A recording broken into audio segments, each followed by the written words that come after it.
Chapter 986. Of course, I have my ways to restrain him. Jin So-hyun laughed disdainfully as if victory was already in his hands. Kong Taechu will obediently give up Sidoni and Tianqing School. The Aizenjoro family is best at subduing enemies without a fight. Moreover, we have the support of Heavenly Star's small world in the future. Oh, Mr. Jin, are you that confident? Lady Wu still had a smile on her face, but she shook her head disdainfully in her heart. You think too highly of Kong Taechu. He dominated the world and suppressed the superpowers of the world. Even if your Aizenjoro family was at its peak, could you have achieved such an achievement?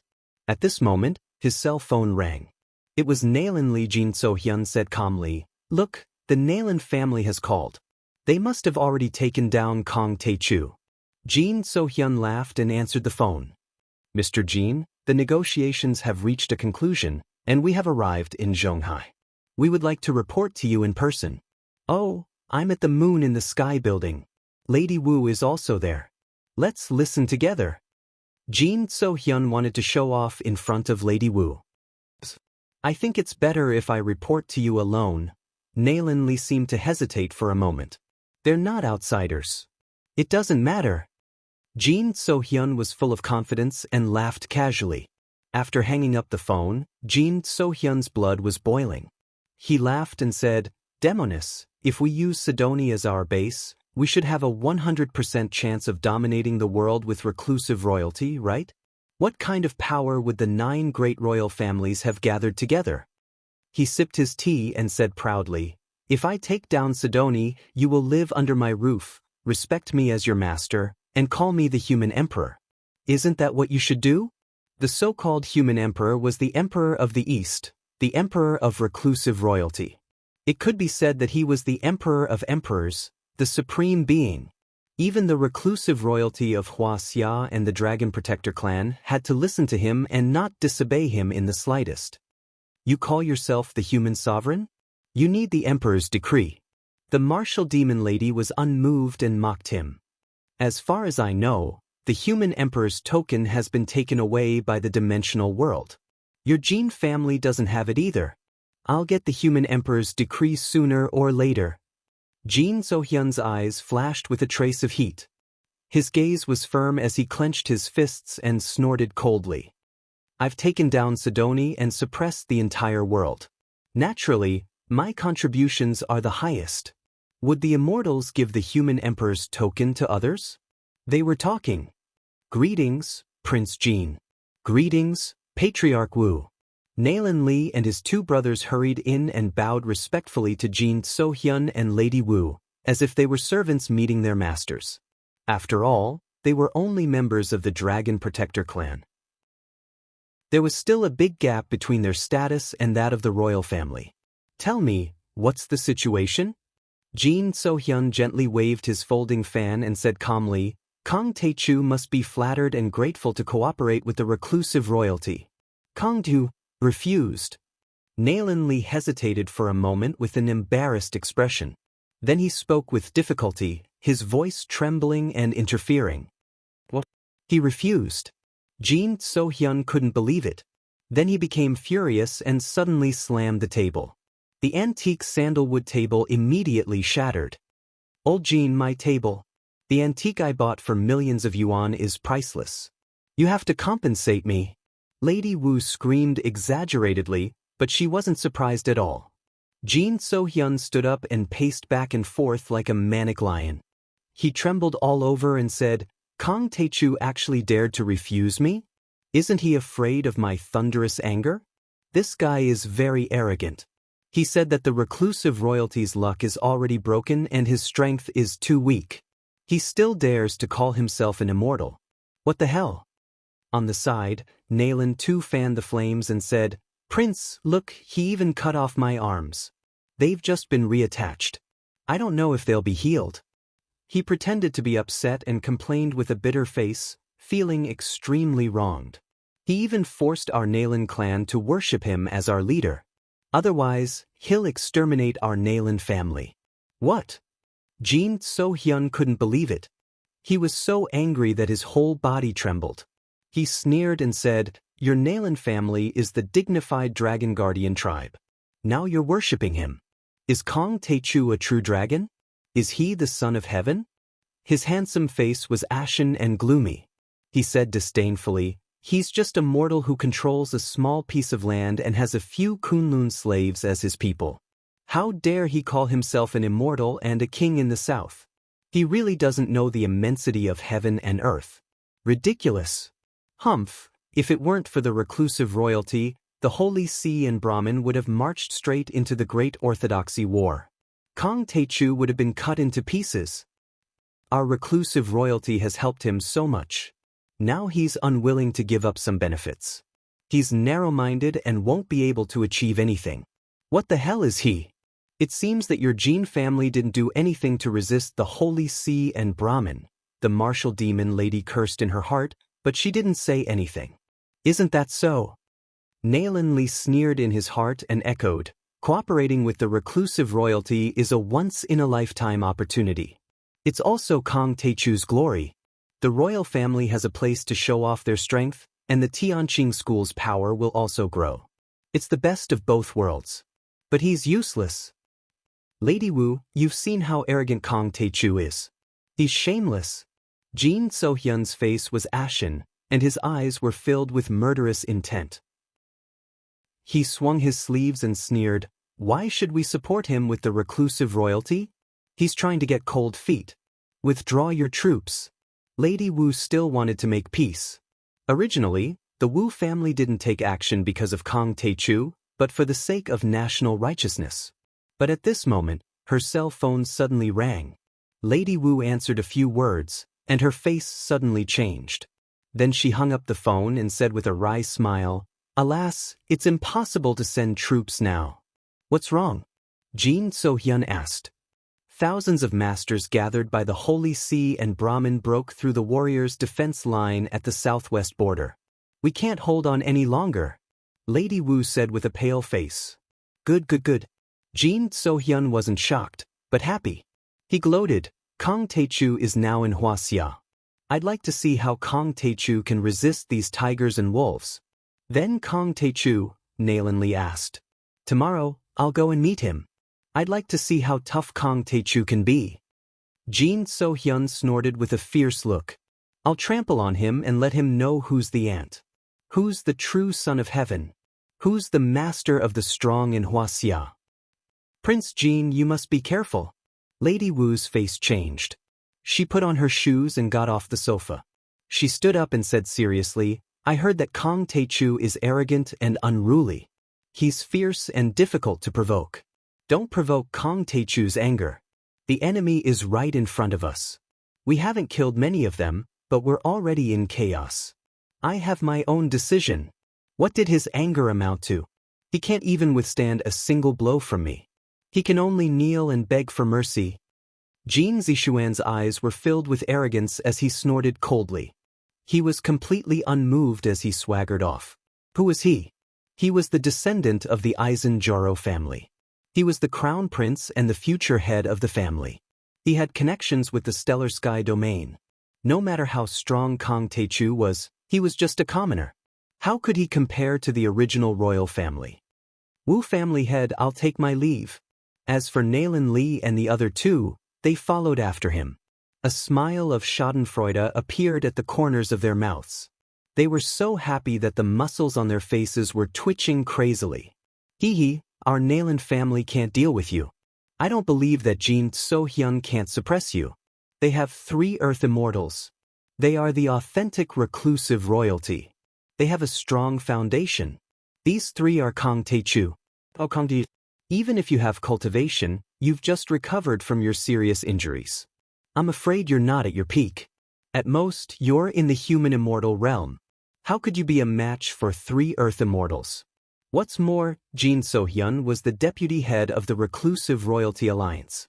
He could mobilize more forces. Jiang Tian. Oh, Jiang Tian, you're surrounded by enemies.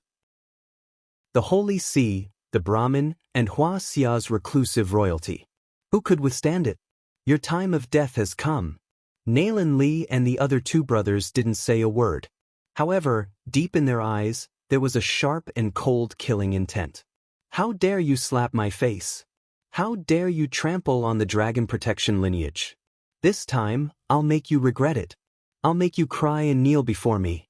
Then, I'll cut you into pieces and put you to death. Chapter 987. He couldn't bear Nailan Bo's humble pleading. The next morning, Jiang Tian restored Nailan Jun's memory and took out the soul-devouring avatar. Nailan Bo promised again and again that the Nailan family would never offend Jiang Tian again. They would respect Jiang Tian in the future. After Nailan Li and his brothers came back, they seemed very calm. They didn't show off in front of Jiang Tian. Instead, they were more respectful to Jiang Tian and waited for Jin Sohyun to come and suppress Jiang Tian. Narenqing has secretly found Jiang Tian and said with a serious face, "Jiang Tian, Jin Sohyun is likely to come and talk to you face to face. He might even attack you. You'd better leave." Aizen Joro family was very powerful. It was said that they had earth immortals and powerful people. Who would dare to provoke them? They also had a place in the reclusive royalty alliance. Even if Jiang Tian was a celestial immortal, he would probably be crushed by them. Although the Tianqing school had a lot of people, the Holy See and the Brahmin were too much for him to deal with. "Let's talk. Why should I leave?" Jiang Tian was sketching the 9 dragons' spirit guiding array on the map. He didn't even raise his head. He didn't care about this at all. "I tried to persuade you, but you didn't listen. If you want to die, then go to hell." Narenqinghe couldn't help but be disappointed with Jiang Tian. Her eyes were cold as she muttered softly. He didn't know how to hide his strength and avoid the sharp edge. No matter how strong he was, he would fall sooner or later. "Do you know that if others talked to me like this, they would have died several times?" Jiang Tian raised his eyebrows. His eyes were filled with killing intent as he stared at Narenqinghe. You want to kill me? Why don't you know how to be kind?" Narenqinghe was so scared that she stumbled back. However, in the end, Jiang Tian shook his head and chuckled. "Forget it. I won't kill you on account of your kindness.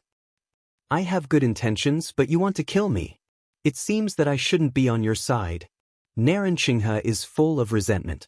She turns around and leaves, leaving Jiang Tian alone in the study to draw the outline of the formation. Jiang Tian quickly finished drawing the 9 dragons guiding soul array. At this time, Yi Tianren suddenly contacted Jiang Tian to report the situation. Originally, they had planned to lure the enemy deep into the Kuelian territory and use the medium-sized Kuelian to kill the invaders. However, he did not expect the Ying family, Zhu family, Li family, Wu family, and other families to join the battle. Moreover, they didn't listen to orders and went their own way. Their attempts to lure the enemy were interrupted several times. "What kind of trouble do you think you're going to cause?" Jiang Tian was so angry that his eyebrows twitched. He snorted and said, "Announce that Tianqing school doesn't need their help. Tell them to get lost." "Yes, Master." Yi Tianren received the order and immediately issued the announcement. He also asked Chao Shixiang to mediate and get the reclusive royalty people to withdraw from the battlefield. The formation is completed. What we lack now is 9 spiritual energy revival seeds. The Brahmin and the Holy See should have a teleportation formation that leads to West Earth and the Heavenly Kingdom. The divine light in Jiang Tian's eyes was extinguished, shooting out like swords. He couldn't wait to slaughter the Holy See and the Brahmin, kill his way to the Heavenly Kingdom and the West Earth, and find the spiritual energy revival seeds. However, the Qingming festival was coming soon. Jiang Tian also wanted to fulfill Qing'er's wish, so he was not in a hurry. Jiang Tian and Nailan Bo organized the ceremony for the return of Nailan Iran's ashes. However, Narenqinghe was no longer willing to pay attention to Jiang Tian. Every time she saw him, she would stay far away from him. Soon, the Qingming festival arrived. In the western suburbs of Wuzhen, on a desolate mountain, the sky was covered with dark clouds and drizzling. Jiang Tian, who was dressed in black, held a large black umbrella and stood behind Zhao Xueqing. Zhao Xueqing, who was dressed in a black dress, looked at the picture of the beautiful woman on the tombstone. Her beautiful eyes were filled with tears as she sobbed. Mom, I've grown up. I'm married and I'm pregnant. My husband's name is Jiang Tian. He's very powerful. He's the most powerful person in the entire world. He loves me very much. Don't worry, no one can hurt me anymore. I'm sorry. I'm unfilial. I haven't come to see you all these years. At that moment, she was in a trance. It was as if the gentle woman in the picture was smiling at her. It was as if she was telling her that she had never regretted her choice to give birth to Zhao Xueqing. Zhao Xueqing tearfully offered a wreath and offerings. She said gently, "Mom, we're here to bring you home." Zhao Qianru instructed a few workers to open the tomb and take out the urn. Zhao Xueqing hugged it tightly in her arms and rushed to the Nailan family's cemetery. The Nailan family's cemetery was located on a hillside in the northern suburbs of Wuxian. It was a good location to hide the wind and gather water. It occupied an area of about 100 acres. At that moment, in the cemetery, it was filled with the direct and collateral descendants. Everyone was dressed in black and had solemn expressions. Even the injured Nailan too was present, even though he was in a wheelchair. However, his expression was a little gloomy. "Dad, almost everyone is here. Qing'er and Jiangtian are here too." Nailan Li stepped forward and said, "Good." Nailan Bo nodded and stepped forward with a walking stick. He scanned the crowd and said, "Today, I have two things to announce. First, from today onwards, Iran's ashes will be moved to the family cemetery. The memorial tablet will be returned to the family ancestral hall." He looked at Zhao Xueqing apologetically and said, "Qing, back then, because of my conservative thinking, I didn't publicly acknowledge you. I've made you suffer, and I've also made your mother suffer. No matter what, the blood that flows in your veins is the blood of my Nailan family. Today, grandfather apologizes to you and your mother." As he spoke, he bowed deeply to Zhao Xueqing. Zhao Xueqing quickly stepped forward to support him. She said sadly, "It's all in the past. Grandpa, please don't take it to heart. In the end, people have to look forward. I'm old. As the saying goes, one can only know one's destiny at 50. I have a rough idea of how long I can live." Nailan Bo straightened up and scanned the crowd. He said in a loud voice, "I won't live long. I don't have long to live. The Nailan family needs a suitable leader to rebuild the family's glory." As soon as he said this, everyone's face changed. Nailan Li's face turned as pale as a sheet of paper. He couldn't believe it. Originally, Nailan Li was the head of the family. Nailan Bo's words were obviously trying to deprive him of the position. The second thing I want to announce is that from today onwards, Zhao Xueqing will be the head of the Nailan family. Nailan Li has another appointment. As soon as he said this, the crowd was in an uproar. "Father, how can you do this? I don't accept this." Nailan Li was as if he was struck by lightning. His face turned ashen and then red as he shouted angrily, "Father, she's still young.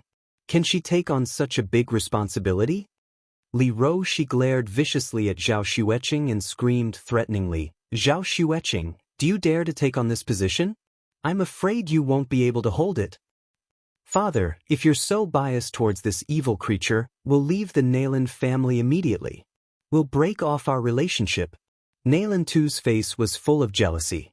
His gaze shot towards Zhao Xueqing like an arrow and said coldly, "Tianqing School and Jiang Tian are enemies on all sides. They're going to be finished soon. Now that you're tied to them, you're digging your own grave.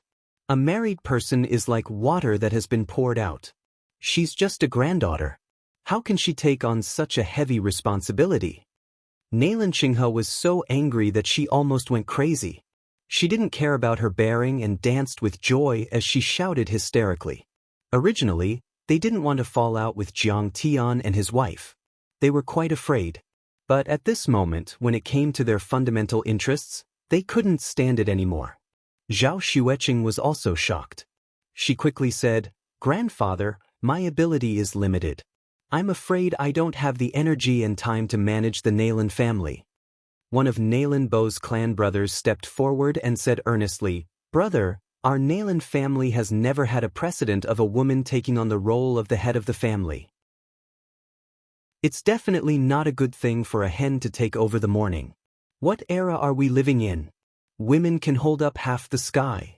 I think Qing'er's ability is much stronger than yours and mine. Naylan Bo didn't pay attention to his clan brother's suggestion. His gaze swept across the crowd and said coldly, "This is my decision. If any of you want to quit, quit immediately. Without you unfilial sons, the Naylan family would be better off." The old man exploded in anger. Naylan Li and the others looked bitter and didn't dare to speak. Moreover, they knew that Jin Sohyun was already on the way and would be here soon. And once Jin Zixuan arrives, Jiang Tian, just wait to be crushed to death, just wait to be dismembered into 1,000 pieces. I'll let you be happy for 3 minutes. So what? Naylan Xinghe was the only one who spoke in a loud voice. I object. She's an ominous person, a demon who will bring disaster to our Naylan family. Slap. Jiang Tian made a move and slapped her to the ground. His eyes were cold as he said, "You dare to scold my wife? You want to die? You think I don't dare to kill you?" Chapter 988. You dare to hit me? You dare to threaten me? Grandpa? Naren Xinghe's mouth was bleeding and her face was blooming. She looked at Naylan Bo pleadingly and shouted. However, Naylan Bo ignored her and looked at Zhao Xueqing with hope. "Qingya, if these people from the Naylan family were useful, I wouldn't ask you for help. However, they are too disappointing. In the long run, the Naylan family will be destroyed in their hands." Grandpa, Zhao Xueqing's heart was in a dilemma. She didn't want her relationship with the Naylan family to be so stiff. If she stole her uncle's position, she was afraid that everyone would hate her. More importantly, she was now the mother of Sidoni, the female master of a peerless sect, and one of the top beauties in the world. Her position was supreme and her authority was unparalleled. How could she care about the small family business of the Naylan family? Seeing Zhao Xueqing looking at him with difficulty, Jiang Tian said lightly, "Grandpa, Qing'er is pregnant. I'm afraid she doesn't have time to be the head of the family. If she reluctantly agreed, I'm afraid she doesn't have much energy to manage it." Hearing this, Naylan Bo's face stiffened. The disappointment in his heart was beyond words. Naylan Li and the other trash didn't know when to stop. They repeatedly offended Jiang Tian. It would be strange if Jiang Tian and Qing'er didn't have any feelings. It seemed that they couldn't hold on to this thigh. Then, Jiang Tian changed the topic and said, "But Qing'er is also indebted to you. We won't forget. In the future, if the Naylan family is in trouble, I will lend a helping hand." Good. With Jiang Tian's words, "I'm relieved." Naylan Bo laughed heartily, his old heart was comforted. At this moment, a sneer full of contempt and arrogance was heard. "Is it up to you, Naylan Bo, to decide who will be the head of the Dragon Protector tribe?" He was escorted by the old state preceptor and a few of his companions. Jin So-hyun was dressed in a long black robe. He was handsome and elegant. His face was gloomy as he slowly walked up the stairs. Jin So-hyun stared at Naylan Bo. However, the old imperial preceptor's eyes were like lightning as he stared at Jiang Tian with murderous intent. Zhao Xueqing hadn't realized that Jin So-hyun was looking for trouble. She shouted in surprise, "Uncle Jin, why are you here?" She had a good impression of Jin So-hyun. Back then, he had taken care of her mother with great care. It could be said that he was very affectionate. "Naturally, I'm here to kill you," Naylan Li shouted. Naren Xinghe got up and smiled proudly. "Kong Taechu, I asked you to get out, but you didn't. You even dared to hit me. Reclusive royalty is coming. I'd like to see how you can withstand the wrath of the true dragon." The others also had gloating expressions on their faces. Reclusive royalty didn't cultivate martial arts or spells. It was the emperor art from the dimensional space. It was a cultivation art. Jiang Tian was just an ant from the earth world. How could he be a match for it? Naylan Bo took a step forward and cupped his fists in a manner that was neither servile nor overbearing. "Mr. Jin, the Naylan family has been suppressing the dragon vein for 300 years. We have done our best to fulfill our duties. Even if your Isenjoro family has done us a great favor, our Nalen family should have repaid it, right? Sinner. You want to die? The ancestral family rules are passed down forever. It's not something you can change just because you want to. Nalen Bo, you can either be a slave for the rest of your life and obey the orders of the Isenjoro family, or die. Jin So-hyun's tone was like a glacier. It was arrogant, cold, and harsh. How many years has it been since the fall of the Qing dynasty? Your ancestors were muddle-headed and incompetent. They humiliated the country and caused Wuxia to fall into eternal damnation. Jiang Tian laughed and took a step forward.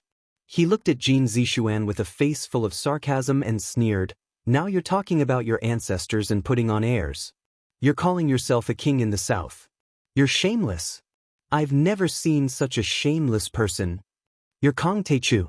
Jin Zishuan's expression was cold as he stared at Jiang Tiandao with murderous intent in his eyes. "That's right." Jiang Tian nodded. "You're really arrogant." Jin So-hyun laughed instead of getting angry. He looked at Jiang Tian and said, "You refuse to cooperate with me on reclusive royalty?" "I refused you, Jin So-hyun.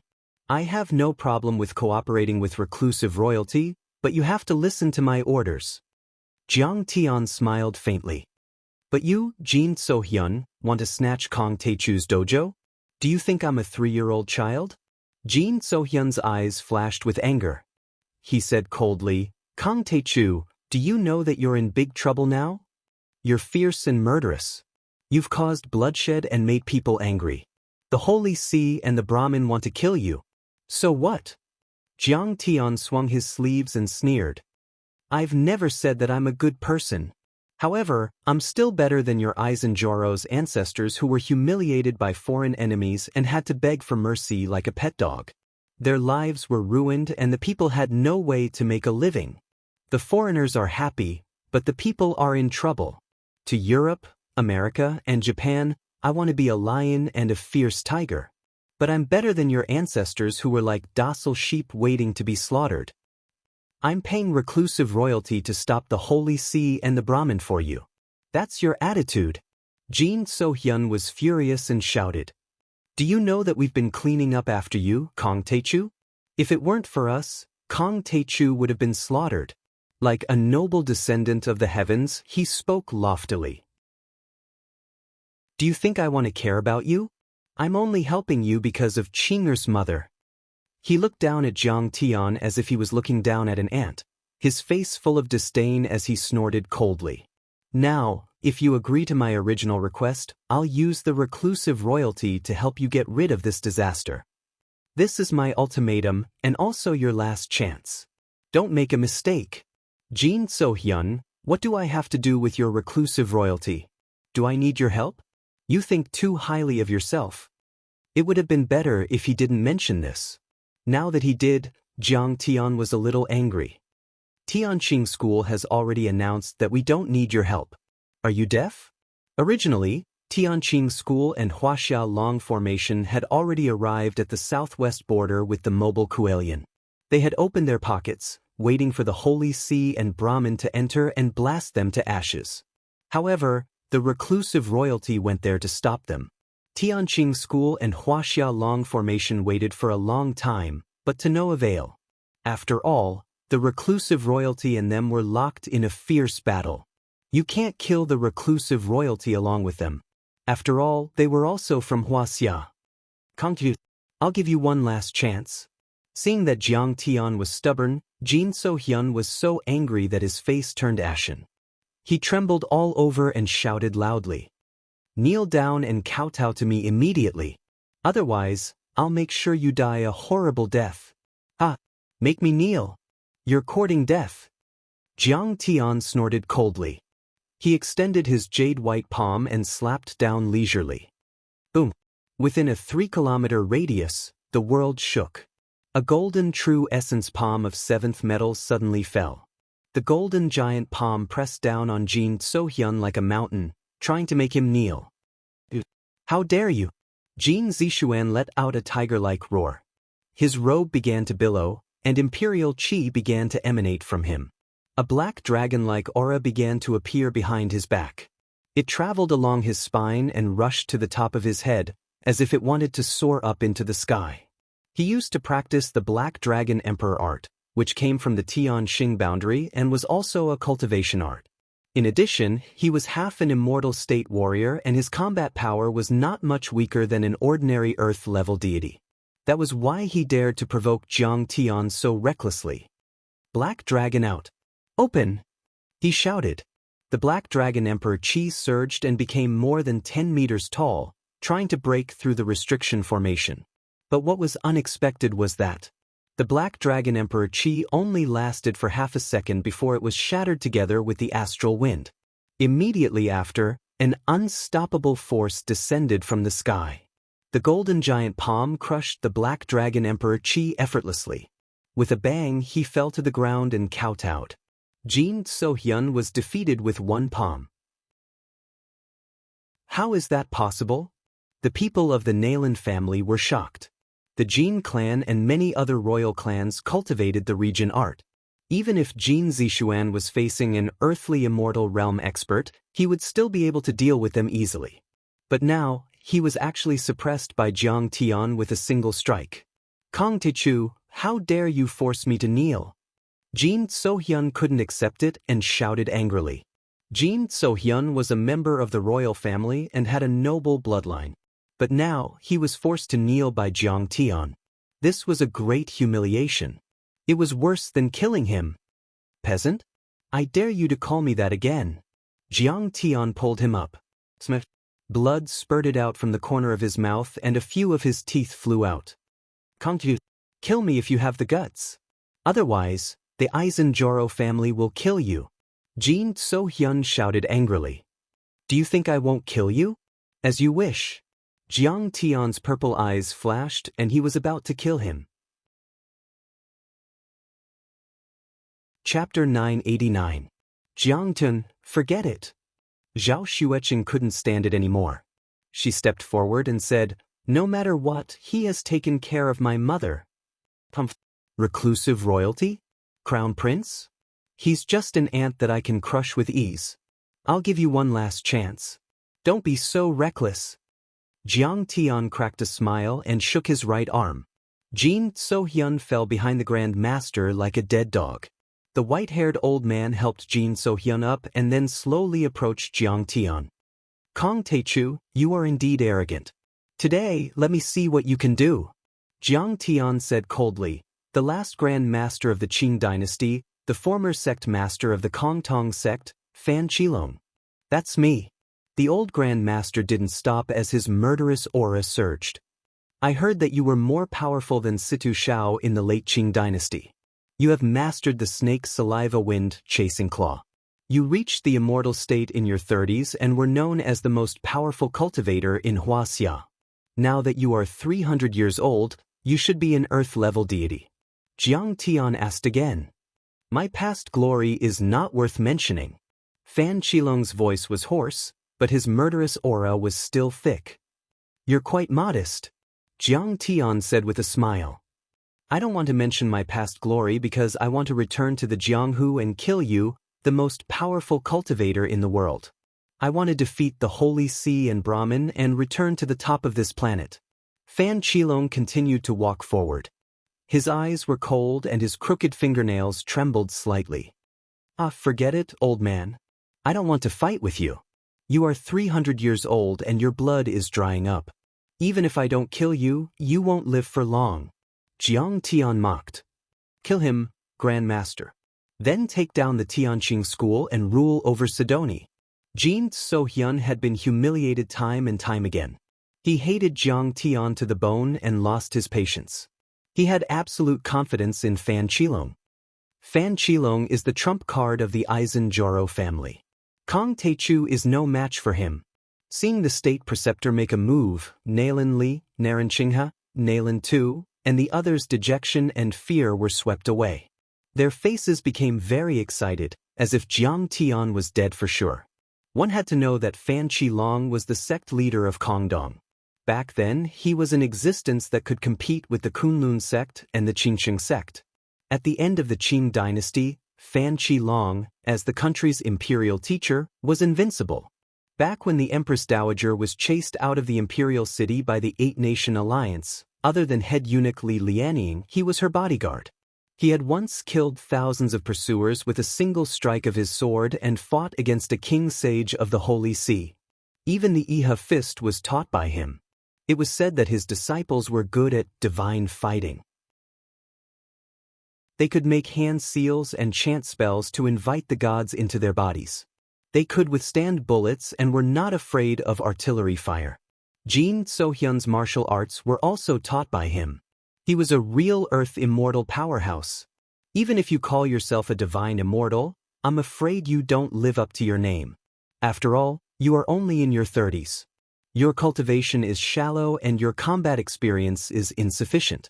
How can you be a match for this old monster who has lived for hundreds of years? At this moment, Jin Sohyun was full of confidence. His eyes were shining with the light of wisdom, as if Jiang Tian was already a dead man. Haha, Fan Qilong, the most powerful man in Wuxia in the late Qing dynasty. Kong Teichu's head is mine. You are not qualified to kill him. But at this moment, a strange howl that could pierce through gold and crack stone shot straight up into the sky. Even the clouds were shattered. Get out of my way! This strange howl was like the roar of a tiger deep in the mountains. It shook the wilderness and the drizzle slanted. Within a radius of 3 miles, the earth and mountains shook.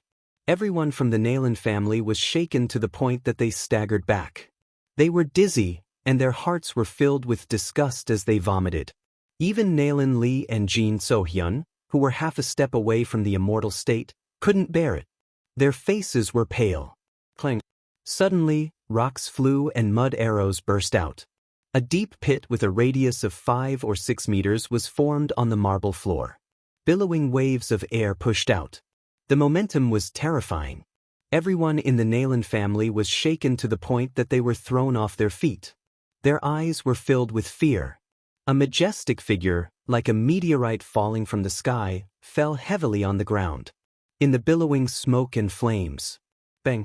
In the muffled sound, a foot stepped out of the deep pit.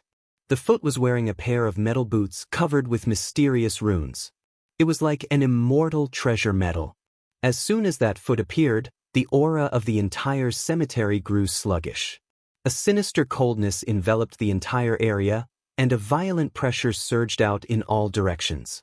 Except for Jiang Tian and Zhao Xueqing, everyone felt that it was difficult to breathe and almost suffocated. A European powerhouse wearing medieval armor and holding a blood-stained spear walked out of the smoke and steam that permeated the air. His curly golden hair was draped over his shoulders. He had a full beard, a high nose, and deep eyes. His eyes were as blue as the sea. They were cold and wild, like a wolf that was choosing its prey. He had a complex temperament of divinity and bestiality intertwined on his body. It was holy, cruel, bright, and bloodthirsty. It was as if he could overlook the common people and punish the world. This is Saint Augustine. When he saw his face, Fan Qilong's heart instantly fell into the abyss. He was so scared that his face turned pale and his body trembled violently. When the Eight-Nation Alliance invaded, Fan Qilong had fought with Saint Augustine, but he was no match for him. After all, the other party was the last adjudicator of the Holy See, the guardian of the Holy See's holy tomb.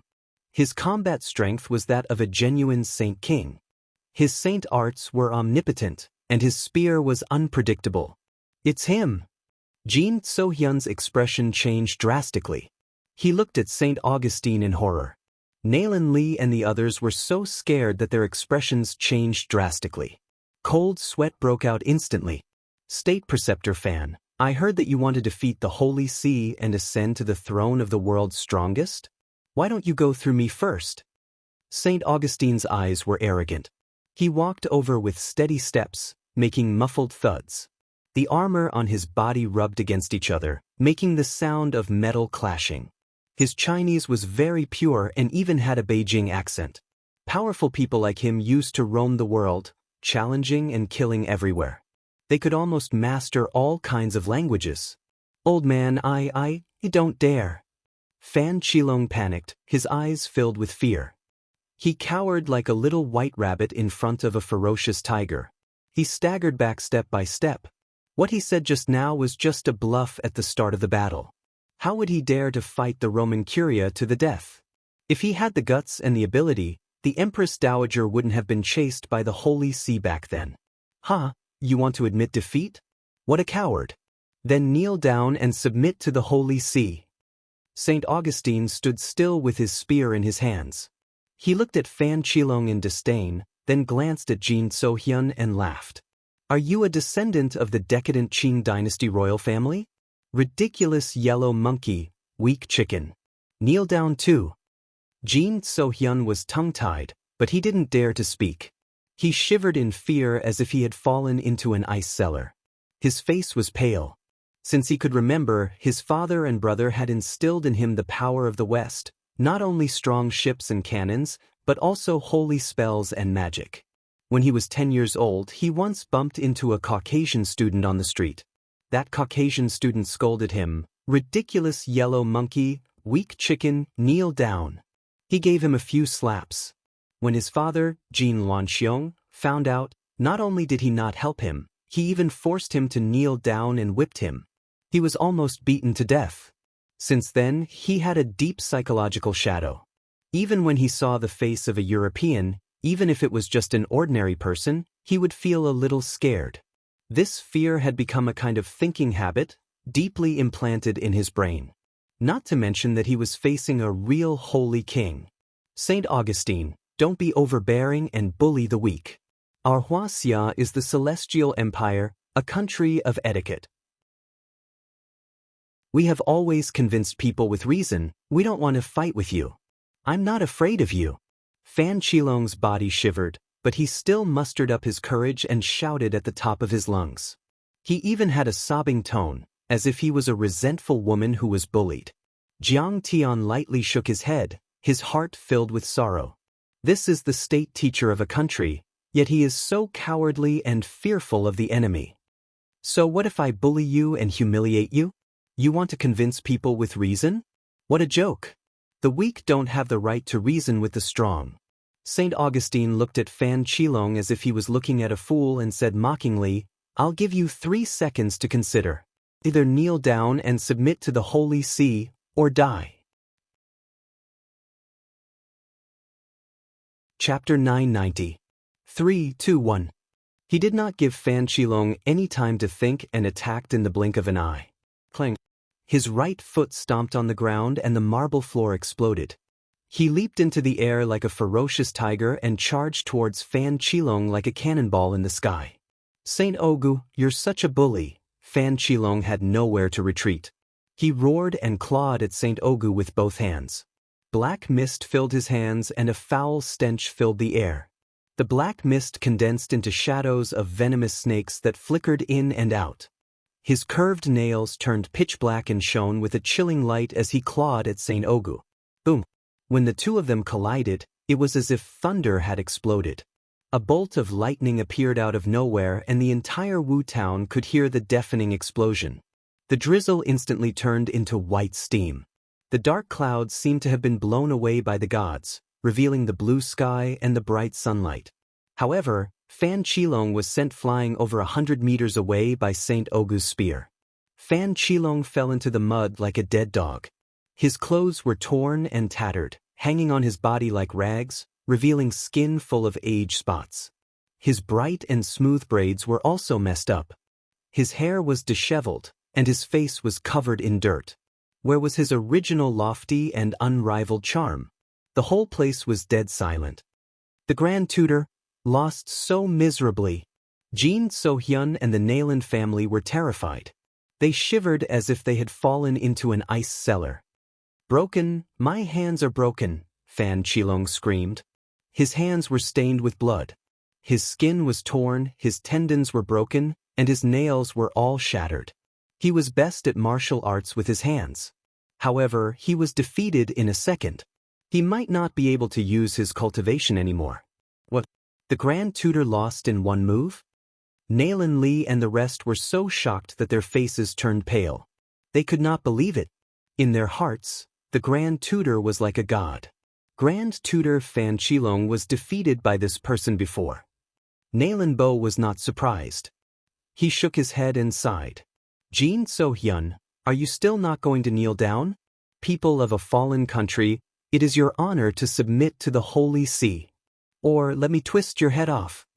Sheng Aogu's eyes were filled with arrogance, and his face was filled with cold, killing intent.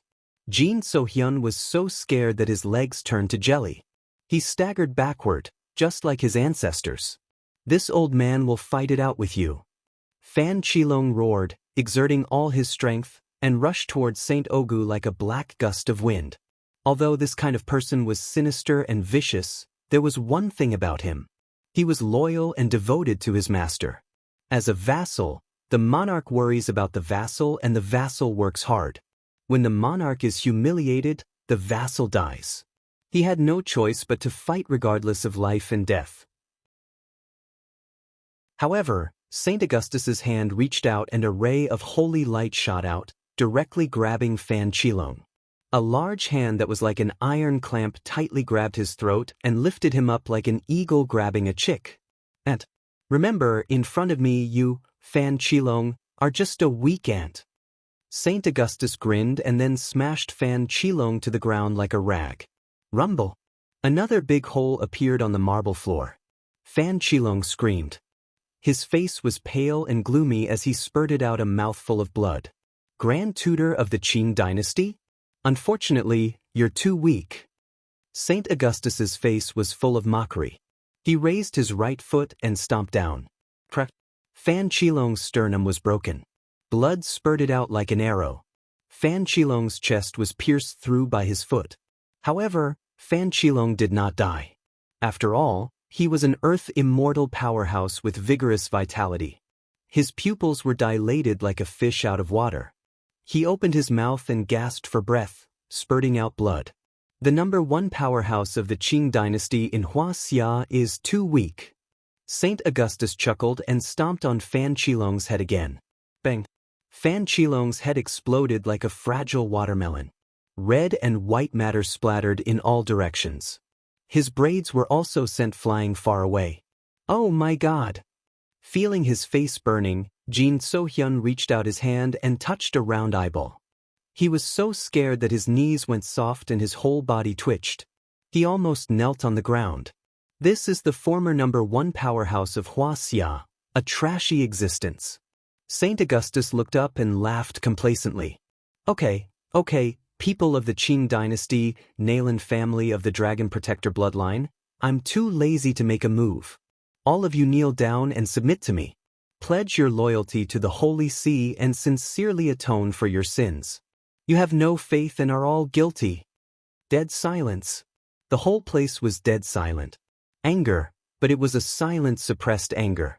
The dignified state preceptor of the Qing dynasty was trampled to death like this. But at the same time, a feeling of helplessness and despair rose in everyone's heart. That was the state preceptor of the Qing dynasty, Fan Qilong, an earth immortal. Who could be his opponent? Jiang Tin, please help us and save our Nailan family. At this time, Nailan Li and the others were frightened and trembling. They looked at Jiang Tian for help. Naran Qinghe even knelt down in front of Jiang Tian. If they didn't submit, only death would await them. If they submitted, they would become a big joke. After all, they were the dignified Dragon Protector bloodline and had their own dignity. Only Jiang Tian could make a move. Why should I help you? Jiang Tian didn't even look at them. You're not going to save us? After all, we're family. Nailan Li said pitifully. Why should I save you? When did you treat us as family? Jiang Tian snorted and said indifferently, didn't you want to leave the Nailan family? Jiang Tian asked in a powerful and resonating voice, didn't you threaten me to submit to the Jin family? Oh, the Jin family is very powerful. The old state preceptor is very powerful. You should go ask him for protection. Nailan Qinghe and the others were stunned. They were shocked and panicked, and they regretted it. They didn't expect Jiang Tian to be so heartless and turn his back on them. But when they thought about it, Jiang Tian didn't seem to be wrong. Nailan Bo also sighed helplessly.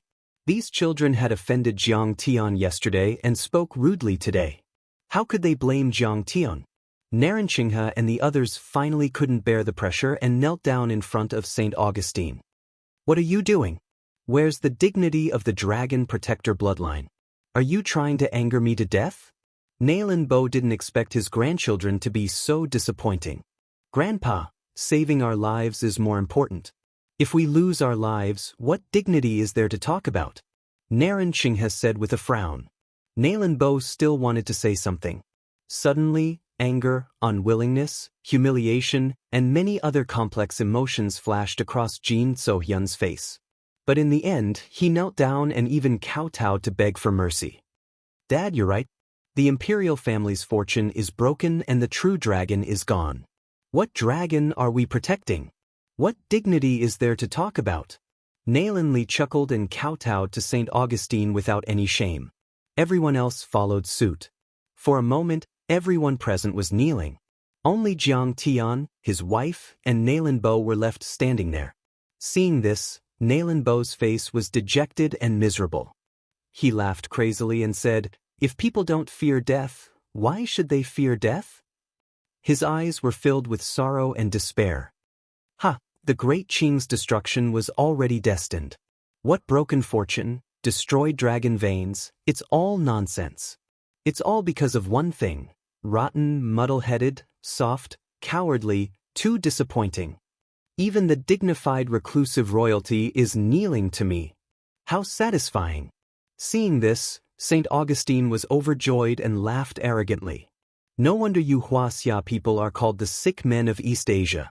The cultivation techniques of Wuxia are also so weak. I really look down on you. But in my eyes, you're just a bunch of ants. I won't kill you. I just need to let the world know the power of the Holy See. The Great Wuxia has a history of 5,000 years. There are countless people with extraordinary abilities. How can a bastard like you have the right to comment on it? Suddenly, a cold voice sounded. It was Jiang Tian who stepped forward and reprimanded St. Augustine. "Jiang Tung, don't mess around." Nailan Bo was shocked to the point his face changed drastically, and he pulled Jiang Tian. It was rumored that Jiang Tian had used the space-time reversal saber art in his battle with Yi Tianren and was heavily injured. Of course, according to what Nailan Li and the others said, Jiang Tian could still use some psychic abilities, but this did not mean that Jiang Tian could compete with St. Augustine. If Jiang Tian died, who would the Nailan family rely on in the future? If Jiang Tian died an unnatural death, how was he going to explain to Qinger's mother after he passed away? "Kang Taechu, you're crazy.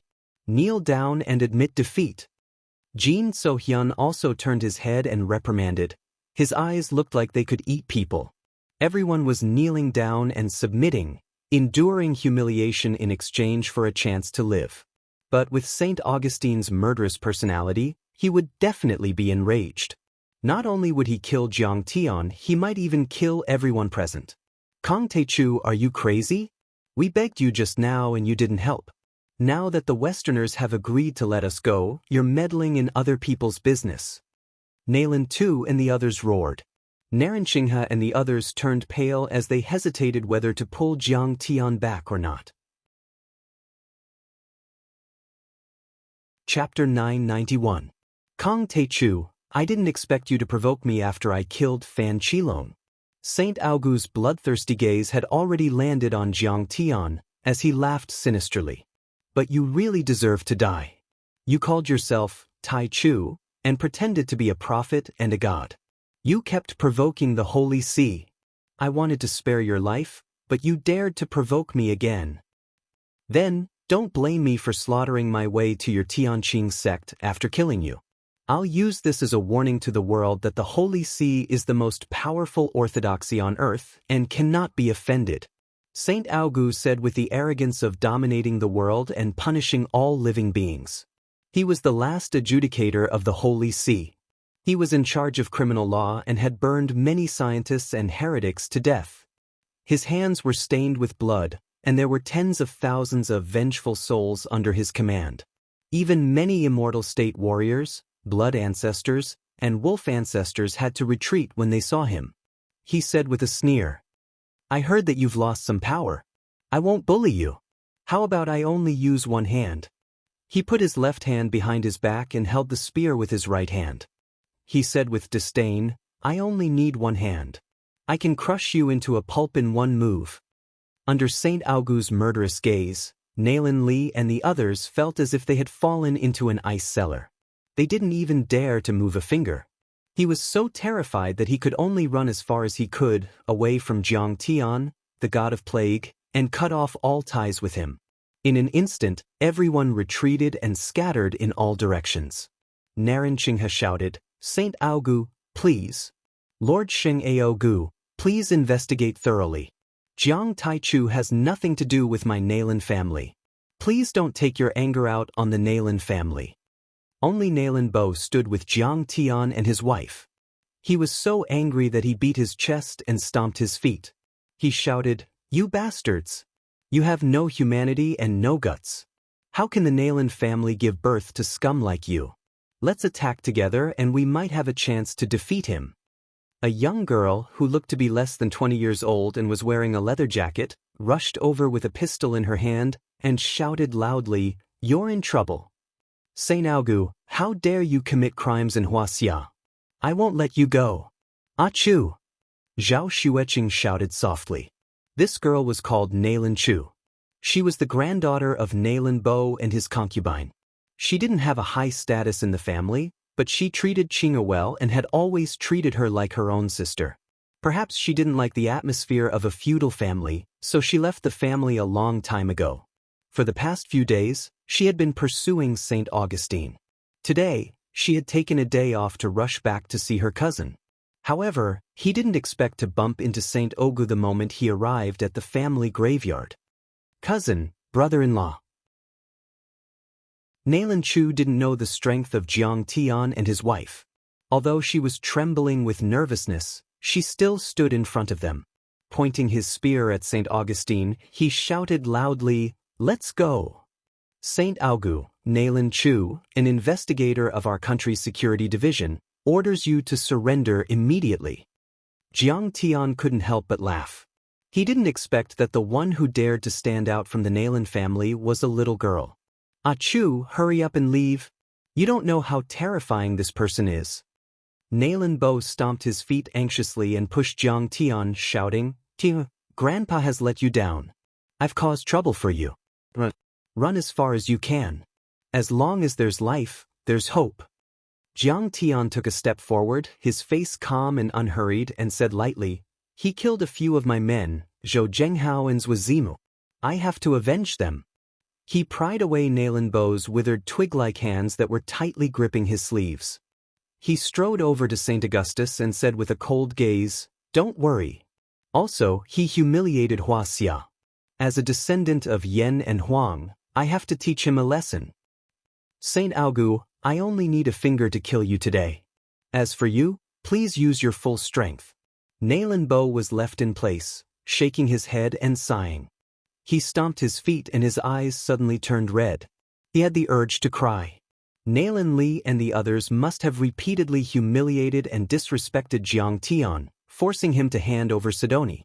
This made Jiang Tian anxious to prove his strength. After all, Jiang Tian couldn't kill Nayland Li and the others. Now that he thought about it, only Jiang Tian, who was loyal and unyielding, was the hope of the Nayland family. These descendants of the family were useless. Reckless. Kong Taichu, you are indeed arrogant. But to offend my holy see, you must pay with your life. St. Augu was enraged. His aura soared and his eyes were as cold as knives. He dragged his spear toward Jiang Tian and coldly said, Today, I won't kill you, only Kong Taichu. I only ask that everyone be my witness. He was courting death, not me, St. Augu, who took advantage of his injury to bully him. Everyone was overjoyed when they heard this. Kong Taichu had danced well. Who would have thought that he would actually infuriate St. Augu, allowing him to keep his life? A trace of coldness appeared in Jin Zixuan's eyes as he scanned the surroundings. Kneeling and submitting today was a great humiliation. If this were to spread, he would become the laughing stock of the world. and Jiang Tian's death could cover up some of the news. If he killed the Nailan family, the news wouldn't spread. Saint Augu's eyes were ferocious as he walked faster and faster. In the end, he dashed out like a tiger charging out of a dragon. The heavy spear dragged on the ground. The sharp tip of the spear rubbed against the marble floor, creating sparks. Rumble! He stomped down, and a bright holy light shot out from under his feet. It was as if a sun had appeared out of thin air, dazzling everyone. The marble floor under his feet turned to dust, creating a 10-meter deep pit. Violent shockwaves blasted the rubble in all directions. The surrounding tombstones were hit by the rubble and were pushed around by the shockwaves. Some even cracked and exploded. Eternal fire of hell, eternal punishment. Kong Teichu, you will taste this pain day and night. Saint Augu roared, thrusting out with his spear. Instantly, wherever the spear passed, black gas filled the air. Within a radius of several thousand meters, the sun and moon lost their light. It was pitch black. The air was scorching hot. Crimson flames spewed out like a volcanic eruption with lava flowing everywhere. The dark angel roared as he swung his weapon. The nameless insect bared its fangs and brandished its claws. The intense earth fire seemed to burn the heavens and all sins. A bitter, austere, and indescribable pain enveloped Jiang Tian. Seeing this, countless people's faces turned grave. They exclaimed, "The Book of Revelation once recorded, in the bottomless pit of darkness, there are immortal insects and inextinguishable flames, causing people to suffer for eternity." Saint Augu actually simulated the punishment of hell with a single spear. Too terrifying. It's 10 times more powerful than the move that defeated Fan Qilong. I'm afraid that even if Kong Teichu is at the peak of heaven immortal state, he won't be able to block it. Not to mention that he's already injured and his cultivation has dropped greatly. This time, Kong Teichu is dead for sure. It's good that he's dead, lest he covets our Nailan family's property and fights with me for power. Saint Augu is only the vanguard, but he's already so powerful. Then how powerful are Pope, the last holy venerable of the Holy See, St. Paul, and the God awakened in the Holy Tomb? Kong Teichu is dead for sure in this battle. The Nailan family and Aizenjoro family had different emotions and expressions. Some were scared out of their wits, some were gloating, and some were grieving for the loss of their kind. However, Jiang Tian chuckled disdainfully. "So this is your trump card? Is this the Holy Church's divine punishment holy spell? Isn't it too weak? Fine. I'll show you what a true divine punishment is." Jiang Tian shook his head and sighed. He raised his crystal-clear right hand and pointed with a finger, as if he was squashing an ant. However, when he pointed with his finger, boom! With this sound, the space and time within 1 kilometer in front of Jiang Tian froze. A golden ray of light that was densely covered with supreme Tao runes that seemed like the laws of heaven and earth, and it was suffused with an ancient aura of nature. It emitted a dazzling golden light and soared through the sky like a missile. Under the illumination of the golden light, the dark angels, the undying venomous worms, the billowing black gas, and the gushing lava exploded like bubbles, turning into streams of air and dispersing. Oh no! Saint Augu's face was filled with shock and he was alarmed. His sacred art phenomena could kill an immortal state warrior. It took Saint Augu hundreds of years of hard work to form them, but they couldn't even last a second. Kong Teichu was so powerful. He stomped his feet in the air, holy light gushing out from the soles of his feet. He roared as he soared into the sky like a rocket. Dragging his spear, he turned into a streak of black light and retreated like a shooting star. Chapter 992. Saint Augu was indeed extraordinary. He instantly broke through 2 times the speed of sound and his speed had reached an unimaginable level. He could even dodge the continuous shots from the Barrett sniper rifle. However, Jiang Tian's finger beam was even faster. In the blink of an eye, it crossed hundreds of meters and was only a few meters away from Saint Augu. "Block for me. Saint Spell, Shield of Holy Light." Saint Augu roared loudly like a sudden clap of thunder. It was so loud that everyone's eardrums were about to burst and their heads were buzzing. He shook his spear and dazzling holy light spread out. The tip of the spear trembled rapidly and drew several arcs in the air. Suddenly, the dazzling holy light formed a huge shield with a radius of 3 meters. There was a cross on it with thorny flowers and angels flying. It looked holy and mystical. However, all of this collapsed in a second.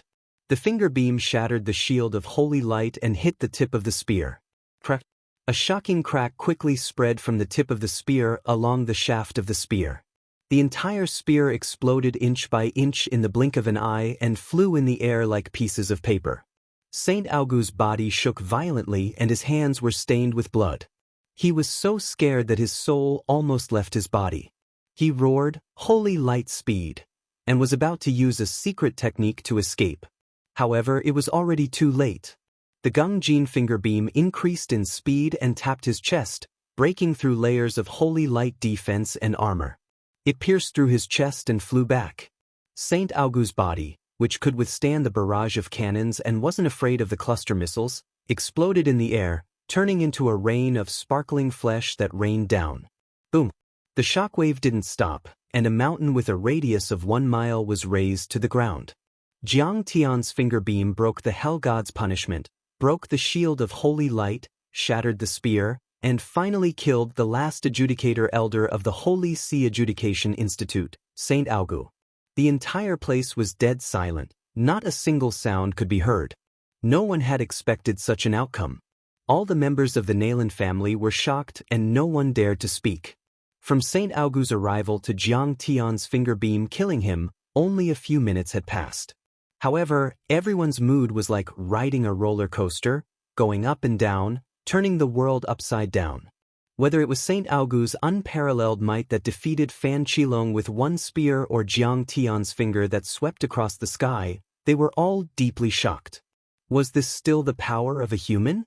In particular, Jiang Tian's finger was as powerful as a missile, and it even shattered their souls. So you're actually so powerful. With a single finger, he killed the Holy King of the Holy See. No wonder you don't even care about reclusive royalty. Naran Qinghe's beautiful eyes almost popped out of their sockets. Nalin Li was so scared that his whole body quivered. He couldn't wait to give himself a few slaps. She dared to covet Sidoni with her looks. The rest of the Nalin family felt a burst of regret. If they had known that this Master Kong was so powerful, they would have curried favor with him.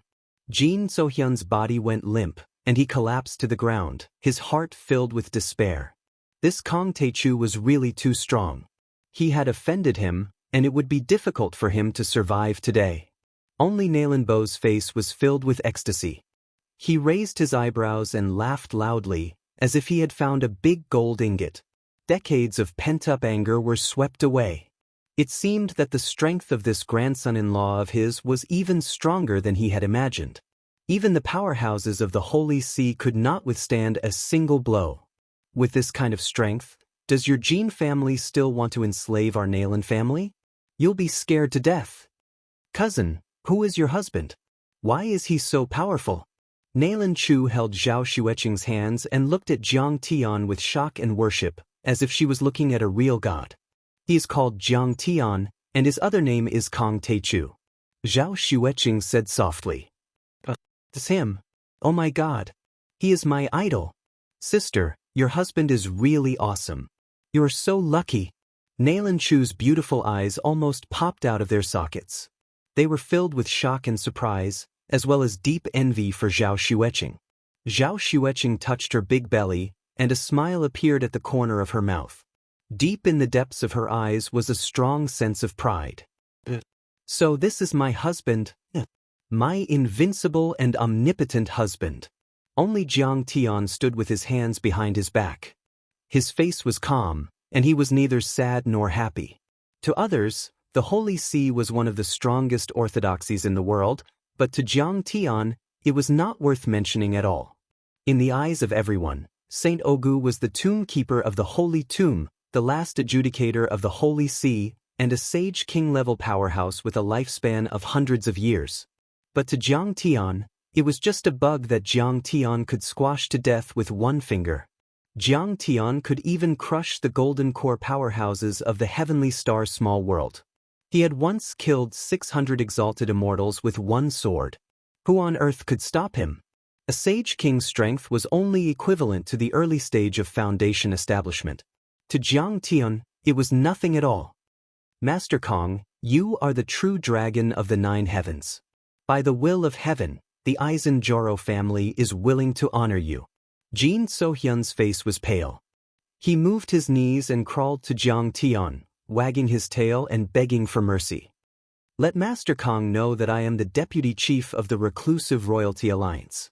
If I say the word, all the reclusive royalty will listen to you. In addition, my reclusive royalty has already reached the southwest border to resist the strong enemy. Even if I don't have any merits, I still have to work hard. Even if I don't work hard, I still have to be tired. I hope you can show mercy. Do you think I'm a 3-year-old child? Jiang Tian snorted. He slowly raised his right hand and slapped Jin Sohyun's face. You have repeatedly offended and provoked me. If I don't kill you, how can I, Kong Taechu, maintain my dignity? Jin Sohyun was sent flying dozens of meters away. He rolled on the ground like a dead dog. His cheeks were bleeding and a few of his teeth had fallen out. The guards under him, who had been showing off before, didn't even dare to fart. They just knelt on the ground and trembled. Jiang Tian raised his hand and grabbed Jin Sohyun. He grabbed Jin Sohyun's throat with his right hand, and a cruel smile appeared on his face. Is your reclusive royalty very strong? Is it the mandate of the heavens? If you have the guts, fight me. I don't dare. I have eyes but failed to recognize a true dragon. In front of you, I'm just a bug. I apologize. Jin Sohyun was lifted up by Jiang Tian by the throat. He was completely suffocated. His face was red and his tongue was sticking out. He could feel the true qi in his body quickly flowing away. He couldn't help but be terrified. Apologize? What were you doing earlier? Slap. Jiang Tian slapped him again. Jin Sohyun's nose was bleeding and his nose was crooked. You dare to threaten me? Do you know what the name Kong Taechu represents? Slap. Another crisp sound of a slap rang out. 3 teeth flew out of Jin Sohyun's face. Even his cheekbones could be seen. He had a splitting headache from Jiang Tian's slap. He couldn't even say a word of rebuttal. Boom. Jiang Tian heavily threw Jin Sohyun to the ground. Jin Sohyun smashed a deep hole in the ground. His skin was lacerated and his clothes were stained with blood. Jiang Tian stepped on Jin Sohyun's head. He glanced at the Nailan family and sneered. Nailan Li, Nailan too. Everyone, this is what you rely on. This is the so-called true dragon son of heaven.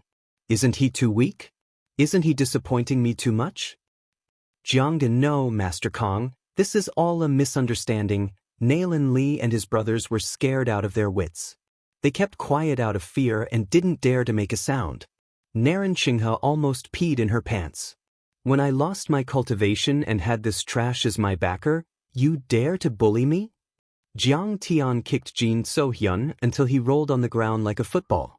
He mocked. If I kill him now, what can the reclusive royalty do to me? What can you do? Nailan Li and the others were stunned by Jiang Tian. They were scared out of their wits. They didn't expect Jiang Tian to be so overbearing and powerful. He even dared to trample on the reclusive royalty and kill him. If it weren't for Jiang Tian's sentiments, the Nailan family would have been slaughtered by him. Xianxia, do you still remember Uncle Jean? Uncle Jean once hugged you. I was the one who sent off your mother on her last journey. Jin Sohyun was covered in dust. He crawled and rolled like a dead dog and rushed to Zhao Xueqing. He kowtowed and begged for mercy. Hurry up and say something for Uncle. Jiang Tian loves you so much. He will definitely listen. Zhao Xueqing's expression was difficult. Her mood was complicated. Honestly speaking, when Jin Zixuan shouted at Jiang Tian to beat and kill him just now, she also had the intention to kill him. No matter how close Jin Sohyun was, how could he be closer to her than her husband? However, women were soft-hearted. Especially now that she was pregnant, She felt happy, safe, and happy. She didn't want Jiang Tian to be alone. Moreover, what Jin So-hyun said was indeed true. At that time, he was indeed deeply in love with Nailin. He was extremely benevolent and had accompanied her mother through her last bleak days. Thinking of this, Zhao Xueqing hesitated for a moment and said softly, "Jiang Tian, why don't we forget about it? He is quite pitiful. This man is sinister and vicious. He is as cunning as a fox."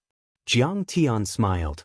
The cold, killing intent in his eyes did not recede. "China, letting him go today is tantamount to letting a tiger return to the mountain.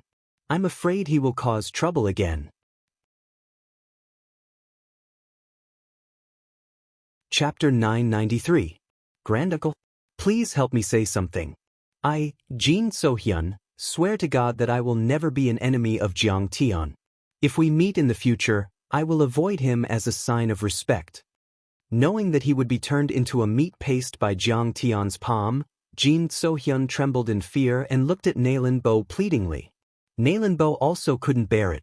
In the end, he let out a long sigh and looked at Jin So-hyun.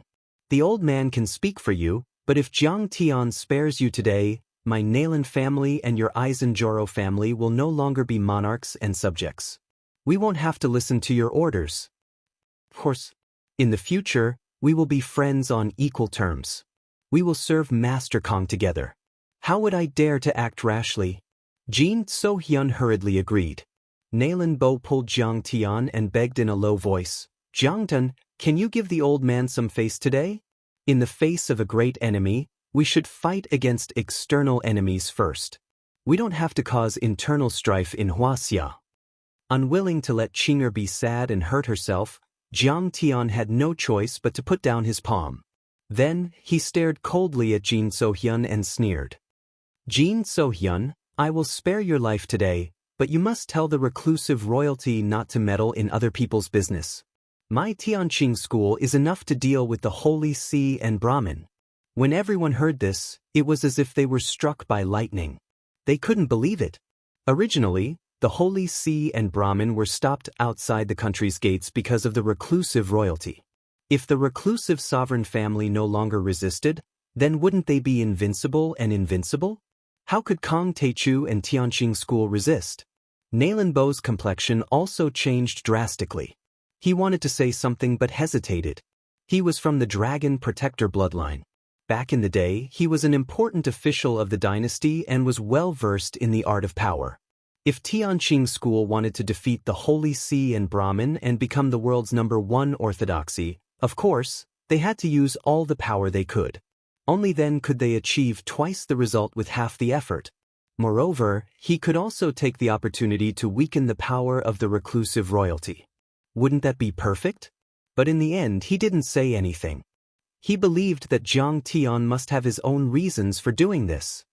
Good. I will definitely deliver Master Kang's imperial edict. Don't worry. Jin So-hyun was slightly taken aback before he hurriedly replied. Also, there are some things that shouldn't be said, so don't say them. If you dare to say them, I'll turn you into ashes. Jiang Tian's gaze was sharp as he coldly snorted. There was another reason why he didn't kill Jin So-hyun. Jin So-hyun had never threatened him with the truth of Qinger's background. At least, he was good to Nailin and had some feelings for Qinger. He still had some humanity. Of course, if he dared to reveal the truth in the future, he would also have to die. Jiang Tian wouldn't let him go. Jin So-hyun glanced at Zhao Xueqing from the corner of his eyes and hurriedly said, "Don't worry, great sect leader Jiang. I understand." "Good. Then get lost. Let your reclusive royalty people return. I have a way to deal with it." Jiang Tian waved his sleeves as if he was driving away flies. Jin So-hyun acted as if he had been pardoned. He brought a few guards to collect Fan Qilong's corpse and left in a sorry state. When Jin So-hyun came, he was arrogant and haughty. When he left, he suffered heavy losses and his face was covered in dirt. A few guards were so scared that they were trembling with unease. Nailin Bo was very depressed. It was obviously a good thing. Nailin family could have relied on Jiang Tian. How did it end up like this? A great future and 1,000 years of glory were ruined by Jin So-hyun and his blind descendants. Jiang Tian, today's matter, this old man is really ashamed. I didn't expect Jin So-hyun to suddenly barge in. These few good-for-nothings, sigh. Nailan Bo wanted to say something but stopped. He looked embarrassed. It's already over. Jiang Tian patted Nailan Bo's shoulder and comforted him with a smile. Didn't I just say that you are no longer part of the Dragon Protector clan? From now on, you are completely independent. Although Nailan Bo was Jiang Tian's elder, he did not feel the slightest dissatisfaction or discomfort when Jiang Tian patted his shoulder. Instead, he felt honored. Seniority was seniority, strength was strength. Jiang Tian obviously had the strength to stand shoulder to shoulder with the reclusive royalty, or even a level above it. This meant that Jiang Tian did not treat him as an outsider. Jiang Tian glanced at Nailan Li and the rest with a smile that was not a smile and said coolly, "On account of your face, I can give them a chance. I think Nailan Chu is a good girl. She is also at the initial stage of transcendent stage. She can take on a big responsibility. She will be the family head in the future." "Brother-in-law, I will be the family head?" Nailan Chu was stunned. She felt like she had picked up a treasure. "I just came here to be a bystander. How can I become the family head?" "It's up to you." Nailan Bo was overjoyed when he heard this. He was so excited that his body trembled. He bowed and cupped his fists. "Master Kong, your mind is as broad as the sky.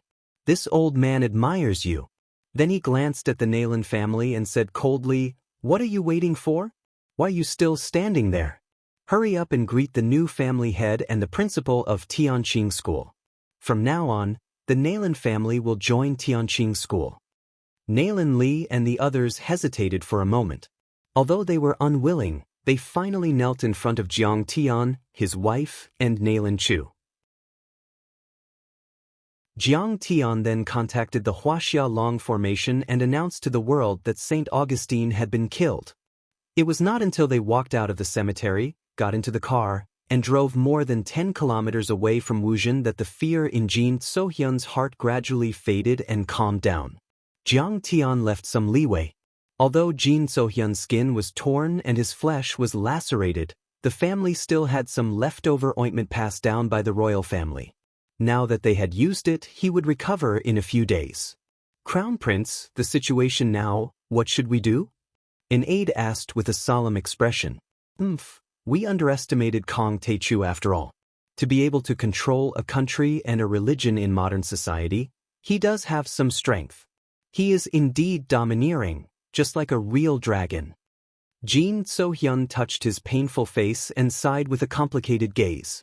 "Then, should we just give up the plan that has lasted for hundreds of years and give up?"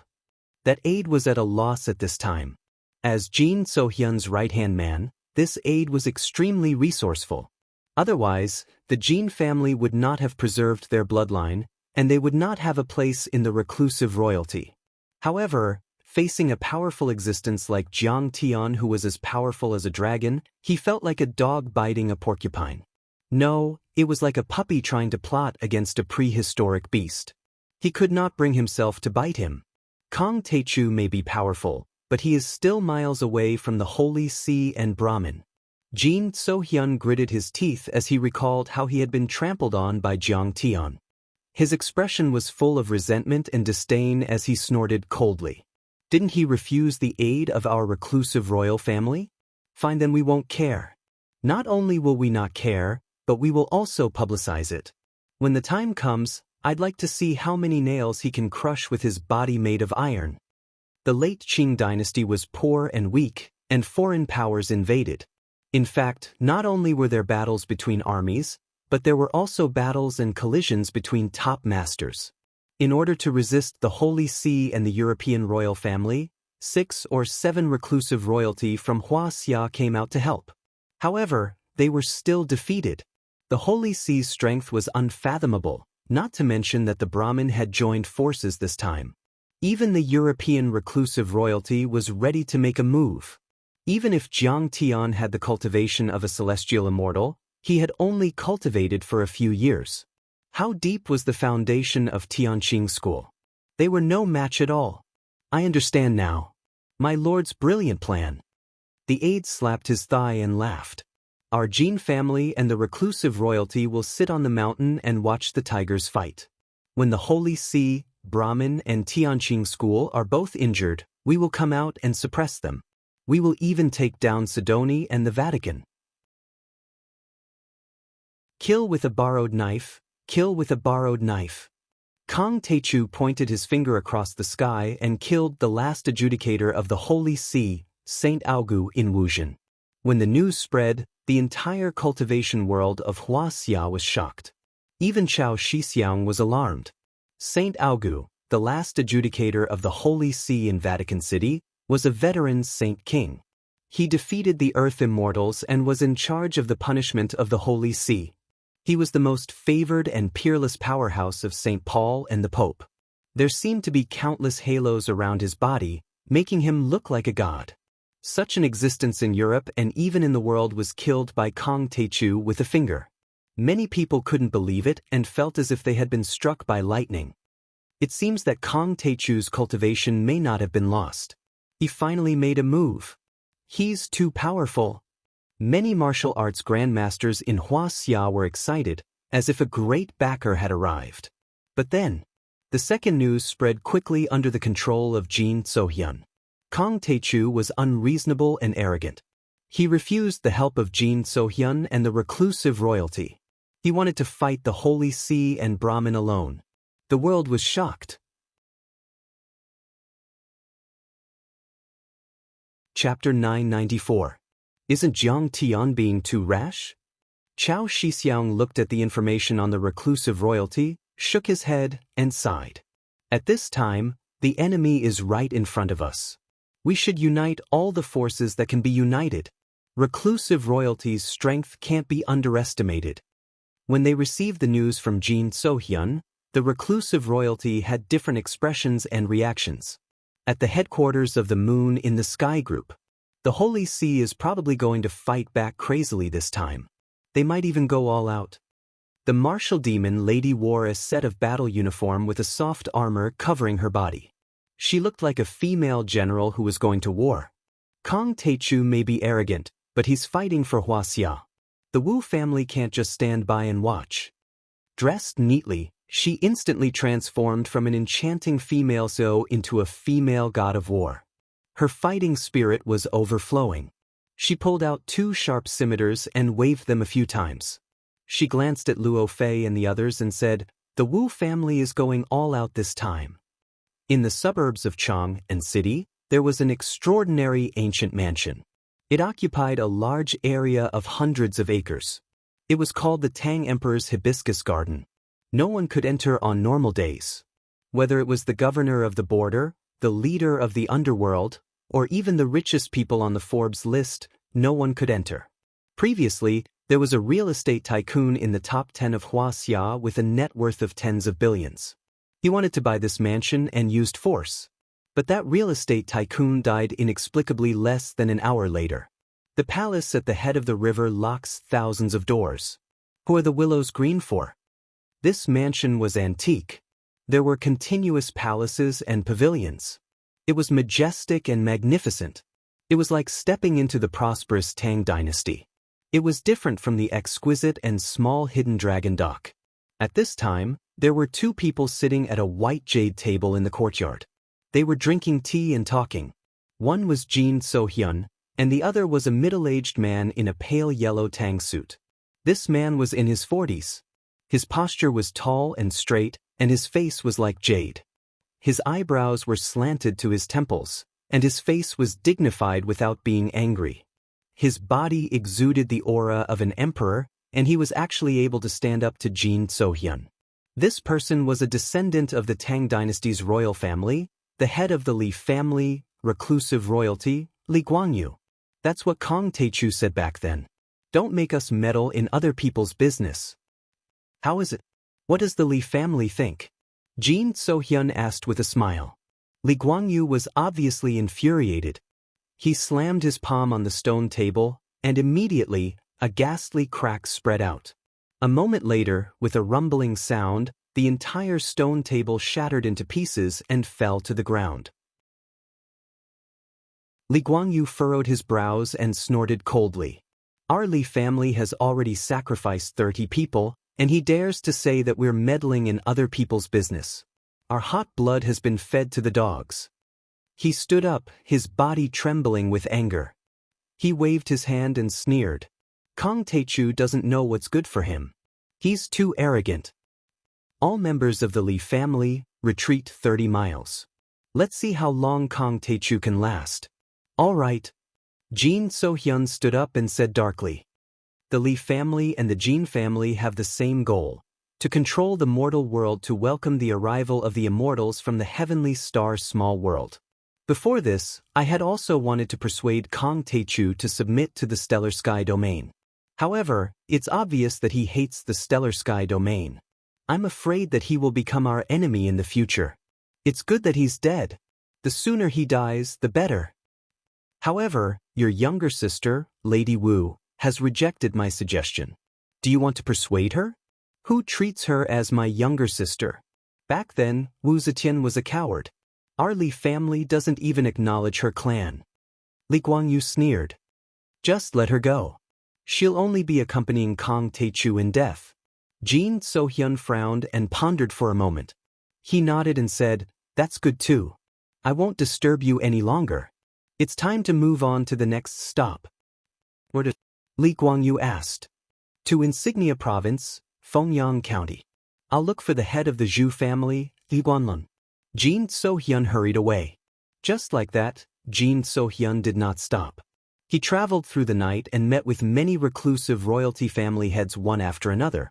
Only one day later, apart from Lady Wu, the Li family, Zhu family, and Jin family had already withdrawn from the reclusive royalty battle. Although the other families did not publicly announce their withdrawal, they seemed to be biding their time. After Jin So-hyun left, the Nailan family immediately started construction. They built a mausoleum and placed Nailan Iran's ashes in it. The memorial tablet was also placed in the family's ancestral hall. Mom, your daughter has fulfilled your last wish. I hope your spirit in heaven can smile. With Jiang Tian's help, Zhao Xueqing bowed 3 times to her mother's tombstone with tears in her eyes. Jiang Dai, I'm so dizzy. At night, Zhao Xueqing's face turned pale and she fainted once. If it weren't for Jiang Tian's quick action, she would have fallen to the ground. Jiang Tian scanned with his divine sense and found that Qing'er's physique was even weaker. The baby in her belly was like a glutton, crazily devouring her qi, blood, and true essence. Jiang Tian hurriedly helped Zhao Xueqing sit up, and the vast true essence poured in. Jiang Tian even had a feeling of dizziness. In a moment of desperation, Jiang Tian took out the recovery seed from the heavenly star realm and tapped it in the air. A few more spirit essences flew out of the sky-devouring demon gourd and were quickly carved by Jiang Tian's 7th metal true essence to form a spiritual array. The spiritual energy of the recovery seed was transferred into the body of Zhao Xueqing and the baby. Too greedy. You're simply a glutton. I can't afford to raise you. Suddenly, the baby in Qing'er's belly waved its pink fists and greedily swallowed the spiritual energy. Its terrible speed made Jiang Tian stunned. After a full hour, the little girl in the belly was full and stopped swallowing. She curled up her hands and feet and fell asleep. The spirit chi recovery seed was actually swallowed by 1/10. My God, I will be poor because of you. Who will dare to marry you in the future? Jiang Tian was scared out of his wits, his face filled with disbelief. Such a vast amount of spiritual energy. I'm afraid even a golden core or nascent soul expert can be nurtured. He put away the spirit chi recovery seed in the stellar sky domain. Jiang Tian then transferred the vast true essence into Qing'er's chi si. It took another half an hour before Qing'er woke up. Jiang Tun, what's wrong with me? Why am I dizzy? My physique is so strong. Zhao Xueqing lay on the bed, holding Jiang Tian's hand and said weakly, It's okay. It's a normal reaction of a pregnant woman. Don't worry, it's not a big deal. At this time, Jiang Tian was a little weak.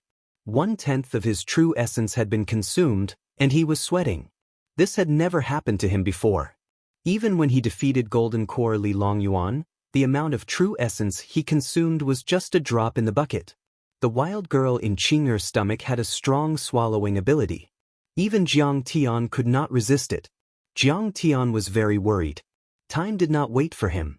Qing'er and the stupid girl could not wait any longer. They had to destroy the Holy See and the Brahmin as soon as possible. They had to rely on their teleportation array to fight their way to the Heavenly Kingdom and the West Earth dimensional world and get as many spirit chi seeds as possible. He immediately arranged for Situ Shao to return to Wuzhen. Jiang Tian planned for Situ Shao to take a private plane and send Qing'er back to Sidoni's Tianqing school. On his side, he immediately started killing the Holy See and the Brahmin. At this time, the news of St. Augustine being killed by Jiang Tian had spread to Europe, and the whole world of European masters was shaken. The entire Holy See was furious. The current Pope, St. Louis, was furious. Kong Teichu even dared to kill the last adjudicator of the Holy See. He is challenging the supreme authority of the Pope. He must be suppressed by force. This time, the Holy See should go all out and make Kong Teichu pay the price in blood. A red-robed cardinal slammed the table and roared. The other cardinals, adjudicators, Holy See guards, crusade leaders, and abbots were also in an uproar. Now, the news of the Holy Tomb being revived and the true God of the Heavenly Kingdom descending had been released. The Holy See's status had risen. Even the United States Pentagon was frightened and sent a deputy minister to the Pope to apologize for forcing the Holy See to close the mountain. Our fight with Kong Teichu is to fight for the world's first orthodoxy, and to lay the foundation for the true God of the Heavenly Kingdom to descend. The current Pope, St. Louis, was as tall as a mountain and surrounded by holy light. He sat on a golden chair inlaid with gems and with his eyes closed, as if he had nothing to do with the world. Only then did he open his eyes and release a powerful energy. He said in a deep voice, "It's time to release the news." "Should we release it together with the Brahmin?" a bishop in council asked. Of course. The current Pope's eyes shone brightly as he said coldly, "This is the only way to convince people. The world is about to change, the dimensional world is about to attack, and the gods are about to descend. Only by believing in the Holy See can we atone for our sins and be saved. This way, we can more easily accept believers and the power of faith, and completely isolate Kong Teichu." "Yes." Everyone hurriedly responded. Once this news was released, it would be a trump card for Jiang Tian.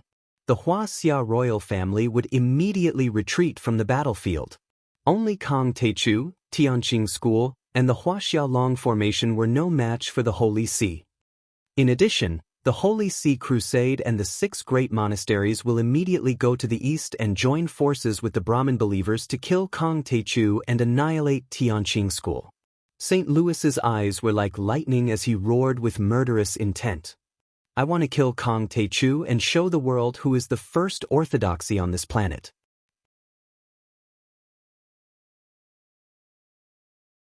Chapter 995. In fact, Kasyapa Guru had been facing all kinds of accusations. This was because Jiang Tian had helped the Brahmin when he killed Nye Mingyuan and the Covenant of Darkness. Many Brahmin elites, including Nirvana, had died at the hands of Nye Mingyuan. On the other hand, Jiang Tian and the Brahmin sect did not have any deep grudges. This made it seem that Kasyapa Guru was narrow-minded and that he had declared war on Kong Teichu for his own benefit. However, in the face of the crowd's mockery, Master Jia Yi suddenly threw out an earth-shattering news. Kong Teichu has killed the immortals of the dimension world in the Qin family of Wuxia. Kong Teichu has provoked the immortals. The ruins of immortality and the dimension world will definitely take revenge and bring disaster to mankind. Only by eliminating Kong Teichu's henchmen can we appease the immortals' anger. The old man took action this time for the safety of mankind and for the sake of the big picture, not for the sake of the Tao orthodoxy. As soon as these words came out, the entire world was shocked. Even the superpowers were stunned. What? The dimension world? We have lived on Earth for tens of thousands of years and there is a dimensional passage that leads to another world? Yes, The dimension world is also called the arcane land of the insect and the unknown place. There are many different names. There are many immortal state warriors and immortals in that world. And soon, they will invade Earth?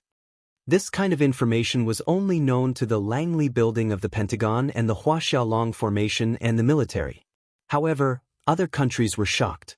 This was even more shocking than the existence of aliens. Is this true?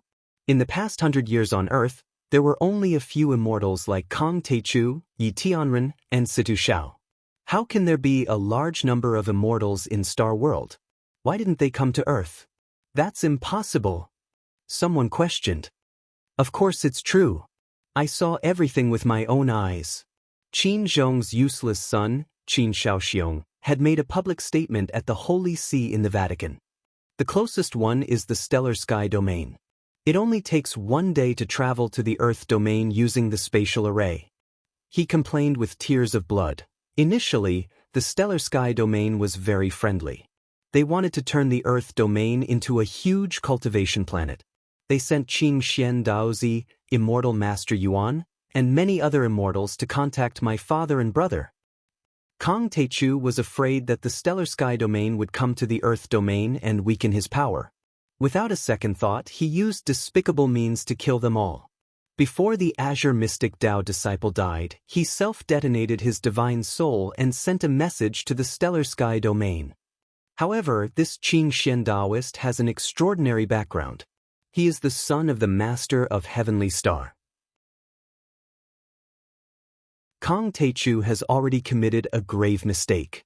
How can the Heavenly Star Palace let him go? Moreover, they will vent their anger on the entire Earth world. You have to know that there are thousands of heaven immortals in the stellar sky domain. Killing Kong Teichu and destroying the Earth domain is just a matter of a word. Originally, the Huaxiaolong formation, Chao Shixiang, and other leaders had already issued a gag order. They were not allowed to reveal the visitors from the Heavenly Star Small World and the great changes in the martial arts families in Yanjin. They were even forbidden to control many family members. However, Qin Shaoxiong took the initiative to contact the Holy See. The Holy See helped him escape from prison and spread these secrets. Oh my God! Thousands of heaven immortals. That's terrifying. I'm afraid they can even destroy the Earth domain and overturn the existing social order. The Brahmin and the Holy See's choice is for the survival of mankind. We should support them. Many people were shocked when they heard this. After Jiang Tian defeated Yi Tianren, many people estimated that Jiang Tian's cultivation level should be at the Heaven Immortal level, or even the peak of the Earth Immortal level. However, Jiang Tian's cultivation level was only at the Earth Immortal level, and he was already able to shake the United States, suppress Europe, and make the world's superpowers tremble.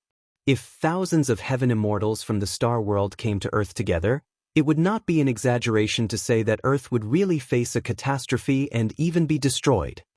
Kong Teichu has always been fierce and ruthless. He has been killing mercilessly and wreaking havoc all over the world. Today, he is finally facing a catastrophe. Some of the experts and forces that had a grudge against Jiang Tian before were gloating over his misfortune. Even if Jiang Tian was a heaven immortal, he would not be able to fight against so many people. He would be killed in the blink of an eye. The Brahmin and the Holy See's decision is for the safety of mankind. It is understandable. From the perspective of the big picture, we should support them. Some forces immediately express their opinions. That's right. Kong Teichu offended the heaven immortals for his own benefit and brought a catastrophe to mankind. He deserves to die. Yeah, that's too much. They came to Earth to spread cultivation arts and help mankind evolve. They are interstellar pacifists, just like Bethune. However, he had killed all of their envoys and had thoroughly offended them. How can they not come for revenge? Many people thought so. Even some of Jiang Tian's supporters were shaken. Even some Huaxia's reclusive royalty began to change sides and declared war on Jiang Tian and the Tianqing school. All the major forces and even countries were on tenterhooks and had a lot of complaints about Jiang Tian. In an instant, Jiang Tian was completely isolated from the rest of the world.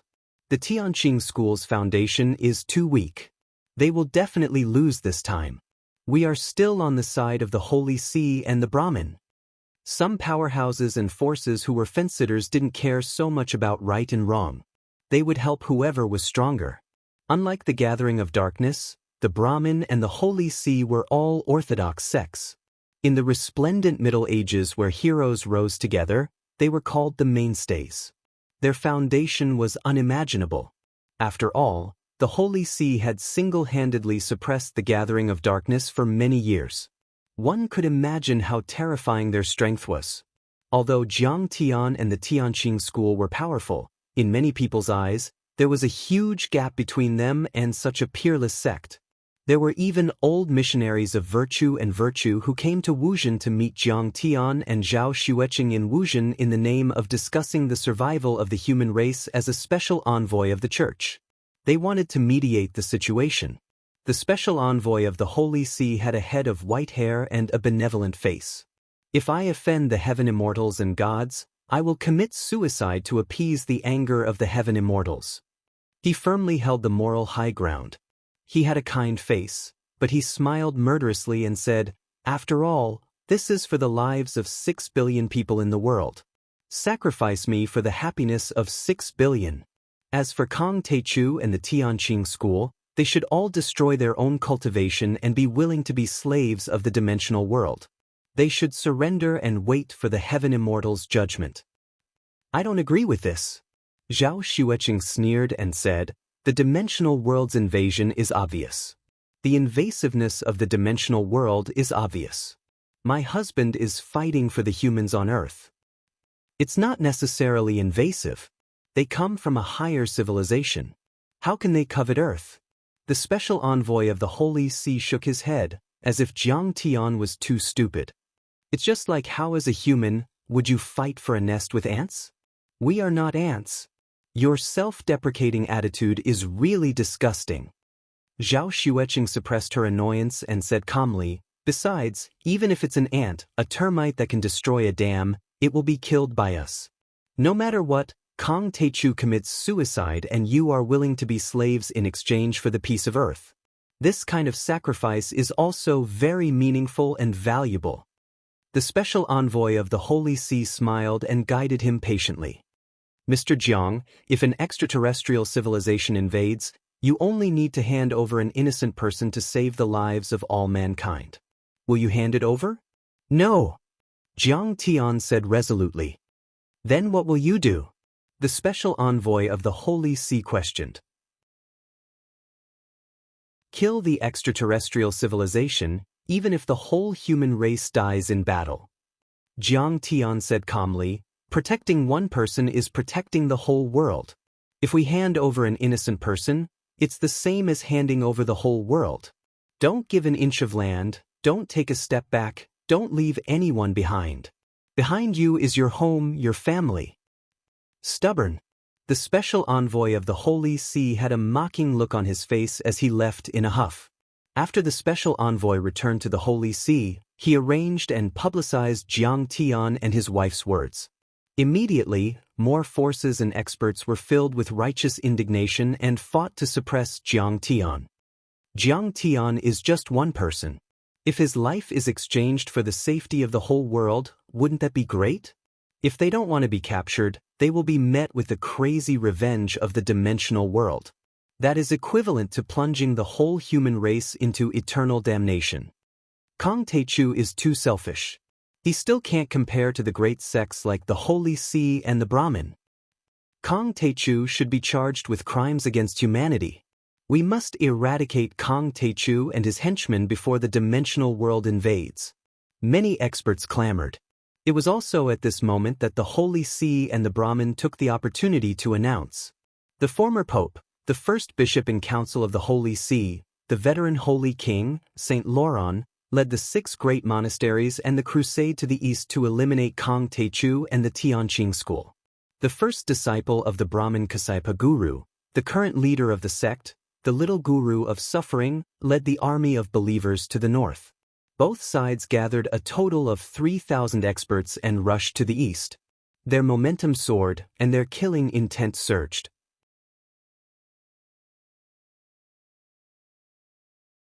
Chapter 996. There were dozens of Saint Kings and Saints in the Eastern Expedition Army. It was an unprecedented and luxurious lineup. When the news spread, the world was in an uproar. The Crusade, the 6 great monasteries. Together with the Brahmin, they're so powerful that they might be able to crush Tianqing's school. Kong Teichu's strength is probably not enough. Otherwise, why didn't he go to the battlefield? Many people thought that Jiang Tian and Tianqing school would lose. In the Middle Ages, the crusade had gone to the east 9 times and swept across the entire Eurasian continent. The 6 great monasteries had saints in each monastery. They were as powerful as mortal deities and even earth-level deities. The Brahmins' army was also powerful. With the 3 great factions added together, they were sufficient to challenge the great powers of the present age. They were completely capable of suppressing the young Tianqing sect. Speed was the most important thing in war.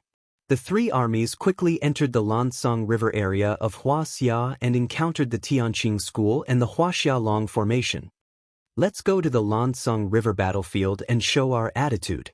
Together with the Holy See, Brahmin and the European reclusive royalty, we'll force Kong Teichu to kneel and admit defeat. There were also many martial artists and spellcasters who thought that Jiang Tian should surrender for the sake of mankind. Everyone should also support the Holy See and Brahmin.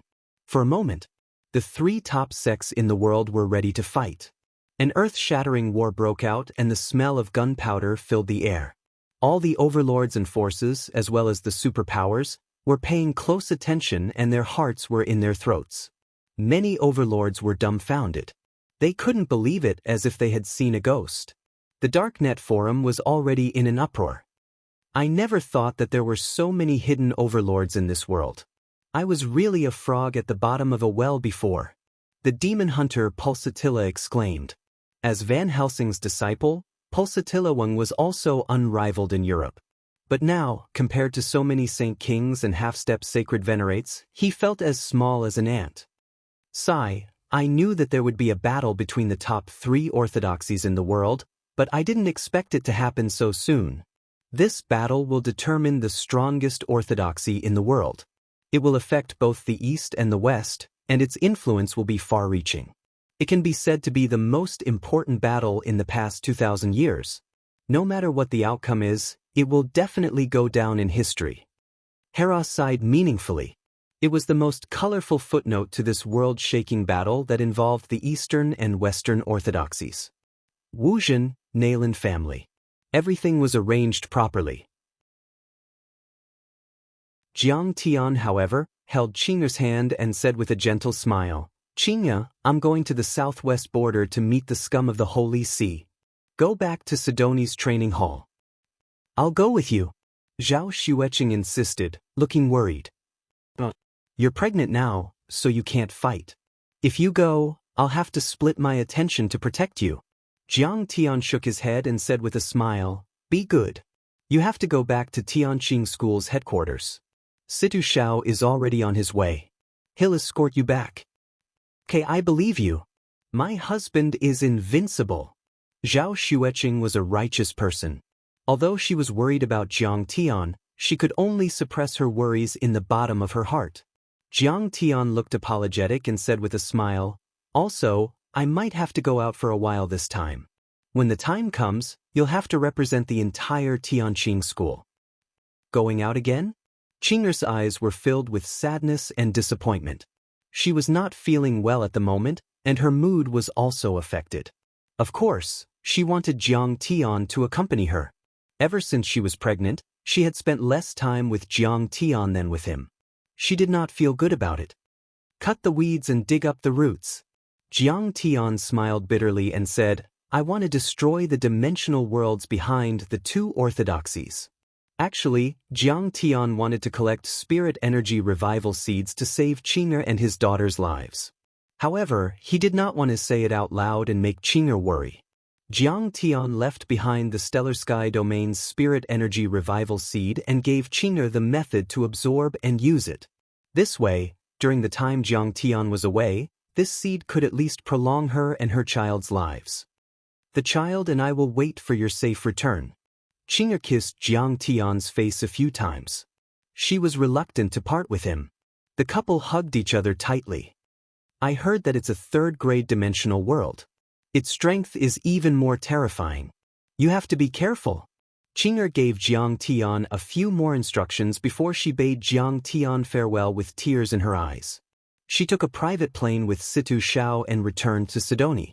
After Qing'er left, a violent killing intent rose from Jiang Tian's body, causing the surrounding temperature to plummet. He said in a cold voice, "That's right. With Qing'er's wish fulfilled, I can finally go on a killing spree and completely eradicate the Holy See and Brahmin. The key is that they should have two passageways that connect the heavenly state and the thunder sound mountain dimensional world. This time, I have to kill my way over no matter what." Feeling Jiang Tian's terrifying killing intent, Nalin Bo, who was beside him, was terrified. He suddenly knelt down and pleaded with tears in his eyes. "Master Kong, Nalin Li and the others have already betrayed the Nalin family and are heading to the Longtime River. Let them go. Why are you kneeling?" Jiang Tian helped him up and smiled faintly. Nalin Bo wanted to say something but stopped. But after a moment of hesitation, he still spoke with tears in his eyes. It turned out that Nalin Li and the others didn't believe that Jiang Tian could defeat the Holy See and Brahmin at all. So they left without saying goodbye and went to the Lansong River. They only left a letter saying that they were leaving the Nalin family and would never follow Jiang Tian and cause trouble for others. In Nalin Bo's opinion, Nalin Li and the others probably weren't going to start a war with the Holy See and Brahmin. It was very likely that Nalin Li would beg for mercy and mercy from the Holy See and Brahmin. He would stand on the opposite side of Jiang Tian and fight to the death with Jiang Tian. After hearing this, Jiang Tian smiled faintly. "Don't worry, I won't kill them. No matter what, they are Qing'er's family." Nalin Bo hated the behavior of Nalin Li and the others, but he could only sigh helplessly. At this time, even if Jiang Tian had killed Nalin Li and the others, he couldn't blame Jiang Tian. After all, Jiang Tian had given them many chances, but they kept provoking him. With Jiang Tian's strength, he could have crushed them long ago. "Grandpa, I'm leaving." Jiang Tian left a soul-devourer doppelganger here and turned into a stream of light that pierced through heaven and earth, flying toward the southwest border. Nalin Li also called the butler and hurried to the airport to chase after Jiang Tian. At the source of the Lansong River, in the area of the Tangula Mountains, battles had broken out several times. The river was stained with blood and the land was 10 miles wide. Corpses were piled up everywhere. It was like a scene from hell. In fact, at this stage, the Holy See, Brahmin, Wuxia Long Formation and Tianqing School had not used their trump cards. At the moment, only the vanguard forces clashed to test each other's strength, but it was already very tragic. The strength of the forces involved and the number of overlords who were injured and killed were far more than the battle between the Tianqing School and the Gathering of Darkness at the North Bay of Sidoni. By now, the Holy See and Brahmin had lost a saint and 8 immortal state warriors, whose strength was comparable to or even stronger than the Lord of Blood Cain.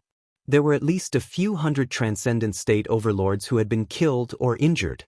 After all, either the Brahmin or the Holy See was more powerful than the Gathering of Darkness. It had to be known that the Blood Clan, werewolves, dark wizards, spellcasters, and other dark forces had long been suppressed by the church and Brahmins to the point that they were barely surviving, not daring to come out. It was Nie Mingyuan who rose and gathered them with an iron fist. But the Holy See and Brahmin were different. They were on the bright side and had kept their orthodoxy intact. They had more than 1 billion followers and were as rich as a country. And they had always had special guards and private soldiers, which was not something the Gathering of Darkness could compare with. The Deer Peak in the north of the source of the Lansong River was more than 5,000 meters above sea level. It was the temporary headquarters of the Tianqing School and the Wuxia Long Formation. This type of transcendent struggle between orthodoxies did not involve the imperial court. The various countries would not interfere, allowing them to cross the border. Wuxia had also opened up a battlefield with a radius of dozens of miles and ordinary people had been urgently evacuated. Before the battle, The two sides had made a contract that neither side would disturb the mortal world or use firearms. However, every country knew that once the first orthodoxy was established, the impact would be far-reaching. The temporary headquarters was built in a dense forest. There were many modern battlefield command systems and communication devices, all of which were from the Sky Army of Sidoni. The commander of this war was Yi Tianren. At the same time, a wave of enemy attacks had just been repelled by the Lansong River. There were bodies and broken limbs everywhere.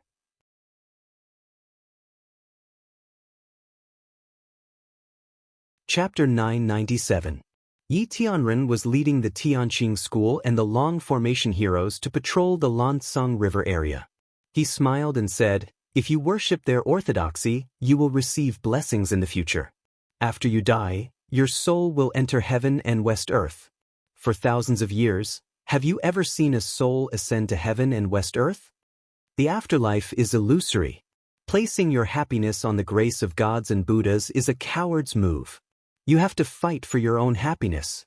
You have to fight for your own resources. The heavenly star small world wants to plunder Earth. Do you think heaven and West Earth will go easy on them? I once followed Master to Star World. The gods and Buddhas in the sky still beat them up. Master is now the ruler of Heavenly Star and has endless resources. He has broken through several levels. Huaqing Tian, Zhao Yuankuan, Wei Feilong, Yi Zhantian and the others were all excited. Chao Jianjia even cheered.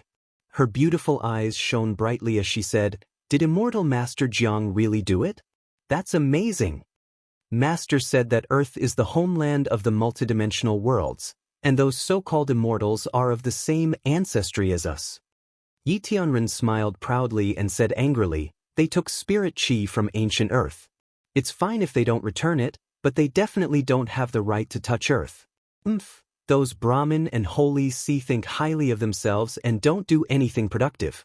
But in history, when have they ever stopped the gods and Buddhas when they sent disasters?" Yi Tianren's face was full of sarcasm. They think that it's reasonable for the humans on Earth to be killed and starved to death. Because humans are sinful. They will only kneel and kowtow, burn incense, and repent forever. But why are humans sinful? Aren't West Earth and Heaven greedy? Are the Holy See and Brahmin clean? In order to protect the religious power and plunder for benefits, they also kill people. Just as he was speaking, suddenly, an old man dressed in red walked out of the dense forest. He had a high nose bridge and deep eyes. He had a head full of silver hair and was slightly bald. He was suffused with holy light as he held the scepter in his hand. He smiled and said, "Your Excellency Deva is right. However, if the gods were to send a disaster like the Great Flood of prehistoric times or the plague of insects and locusts in Egypt, would you be able to withstand it?" Favorite of the Pope, First Bishop in Council of the Holy See of the Vatican, Saint Laurent. Many experts behind Yi Tianren exclaimed in surprise. "Why should I resist?" Yi Tianren's fighting spirit surged. He flung his sleeves and snorted coldly. "Whoever brings us disaster, will just kill them. When Heavenly Country sent disaster, it killed Heavenly Country. When West Earth sent disaster, it shattered West Earth. Aren't they just gods and Buddhas? Just lift it." Saint Laurent smiled but didn't say anything. His eyes were full of mockery, as if Yi Tianren was extremely stupid. Behind him, a monk in linen clothes slowly walked out. This elder had the skin of a chicken and the head of a crane. His body was shriveled and extremely old. He was draped in linen clothes that looked like sheets, revealing his blade-like ribs. He looked like a holy hero as he smiled and said, "Junior brother Deva, have you eaten?" The disciple of Kasyapa Guru, the little guru of suffering. Someone exclaimed. "Why did he call Senior Deva, Brother Deva?" Sasaki Haisha was puzzled. "My father used to cultivate in Brahmin. According to my father, this person is already 400 years old." Yi Zhantian explained as he stared at the little guru of suffering with a burning gaze. In Brahmin, there was a saying of the reincarnation of a living god. Kasyapa Guru was the reincarnation of a living god. He was as high as the patriarch. On normal days, The little guru of suffering was in charge of the entire sect. He was equivalent to the current sect lord and hierarch. Brother Deva, you're old and tired. Why are you here? Yi Tianren smiled. Wuxia is a demon. We have to get rid of him. This old man will not retreat until he succeeds. The little guru of suffering put his palms together and smiled. Brother Deva, you should eat more. You won't have the chance to eat in the future. In the early years of the Republic of China, I saw the flames of war. My heart was in pain. I went to Brahman to study the Dharma and find the way to freedom. We talked through the night and confirmed each other's knowledge. We can be considered as fellow disciples. Back off, I won't kill you. Heavenly Yi laughed and said with a sharp look in his eyes, that's right. But you should remember to eat when you go back. Eat more of the food of the mortal world. Don't forget that you are asking for the fate of the mortal world. The food you eat is also the food of the earth. Eat more and taste more of the mortal world. Don't let yourself live too high and too far away. High and far away is to avoid vulgarity. Suffering smiled proudly. We believe in God and asceticism. We have to stay away from the disturbances of the world. If we are tainted, it will be difficult for us to escape. Back then, when you were meditating in Brahman, I told you that if you want to be quiet and become a god, you have to be detached from worldly affairs. You have to be silent in body and mind. Can you become a true god? Yi Tianren sneered. The little guru of suffering hesitated. Saint Laurent smiled and said, it's not impossible for us to enter heavenly kingdom and West Earth. If we don't believe in God, God will send disaster. Your Excellency Deva and your master, Kong Techu, shouldn't you think about the people of the world? Do you know how many lost civilizations in history were destroyed by the hands of the gods of heavenly kingdom? Some legends are just false bravado. Yi Tianren sneered. Here is a scripture called Ancient Catastrophe Scroll. It was unearthed in Europe 30,000 years ago. It recorded the scene of the disaster that befell heavenly kingdom. Saint Laurent handed over an ancient Hebrew parchment scroll and said, Father, be careful. Yi Zhantian and the others warned. Don't worry. Yi Tianren took the scroll and flipped through it page by page. He used to live in the Lu Lichang area of Yanjin in the late Qing dynasty and worked as a librarian in the library of Yanjin University. He used to be friends with Li Ji, Chen Yinke, Wu Mi and other archaeologists and scholars. He was influenced by them and learned Chinese and Western medicine. He could recognize all kinds of ancient words, such as oracle bone inscriptions, Sanskrit, Hebrew. He was no less than a great scholar and a master of the Republic of China. Yi Tianren flipped through the pages slowly. Saint Laurent and the little guru of suffering next to him didn't urge him. Saint Roland even explained in a tepid tone, that's right. Atlantis, the Lemuria of the Pacific tropics, ancient Egypt and other civilizations were all destroyed by heavenly kingdom and West Earth because they didn't believe in God. Your Excellency, if you think about the people in the world, you should know how to decide, right? How to decide. According to your thinking, isn't it the same as kneeling and surrendering? Yi Tianren returned the scroll and sneered disdainfully. Then he sighed and said leisurely, I experienced the Great Drought of 1942 in the Central Plains. Millions of people left their homes and fled for their lives, exchanging children for food. At that time, there were missionaries who urged people to believe in the Holy See. Countless starving people knelt and begged God for food and rain. But it didn't rain, and there was no food. In the end, the starving people died. The Central Plains was empty. From then on, I knew that people can't rely on God. They have to rely on themselves to fight for happiness. Now, Wuxia doesn't believe in the Holy See or Brahman, but everyone has clothes to wear, food to eat, and meat to eat. There are planes and aircraft carriers. Even if there are natural disasters, earthquakes, tsunamis, floods, and snowstorms, we will unite and overcome the difficulties together. It's impossible for people to die. Fellow Daoists, we Wuxia people don't believe in God. We only believe in ourselves. We believe in our own hands. We believe that hard work can be exchanged for a good harvest. In the face of invasion, we believe that as long as we dare to draw our swords, we will definitely be able to exchange for peace. We also believe that our fate is in our own hands, not God or heaven. Your Excellency, please reconsider. You have to let your master, Kong Teichu, reconsider. Saint Laurent, the bishop in council, bowed and said,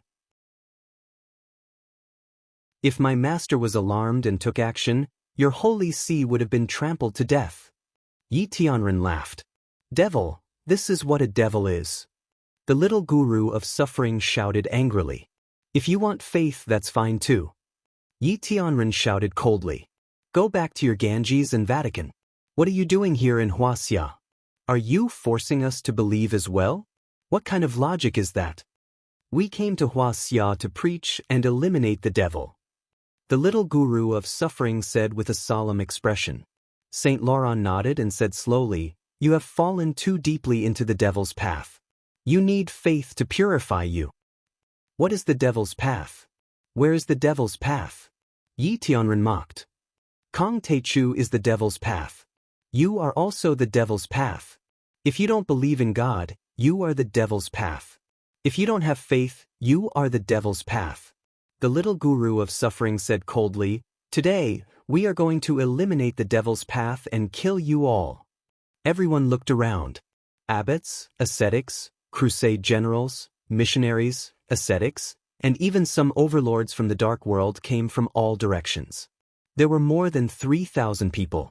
They were so dense that they covered the sky and the sun, surrounding Yi Tianren and the others in the center. "You said that you won't be tainted by the secular world. In the end, you still want to fight. You should have said so earlier." Yi Tianren's murderous aura suddenly rose to the sky. He snorted coldly. "I thought you were going to follow the rules of the martial arts world and fight one-on-one. I didn't expect you to play tricks on the battlefield too. There are quite a lot of people here." Saint Laurent shook his head and said, "We have no choice.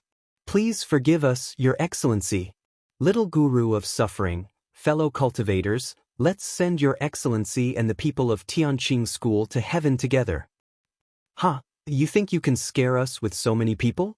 If you want to fight, then let's fight." Yi Tianren snorted coldly. Instantly, the area within a radius of 10 miles was filled with killing intent. It was as if the air had frozen.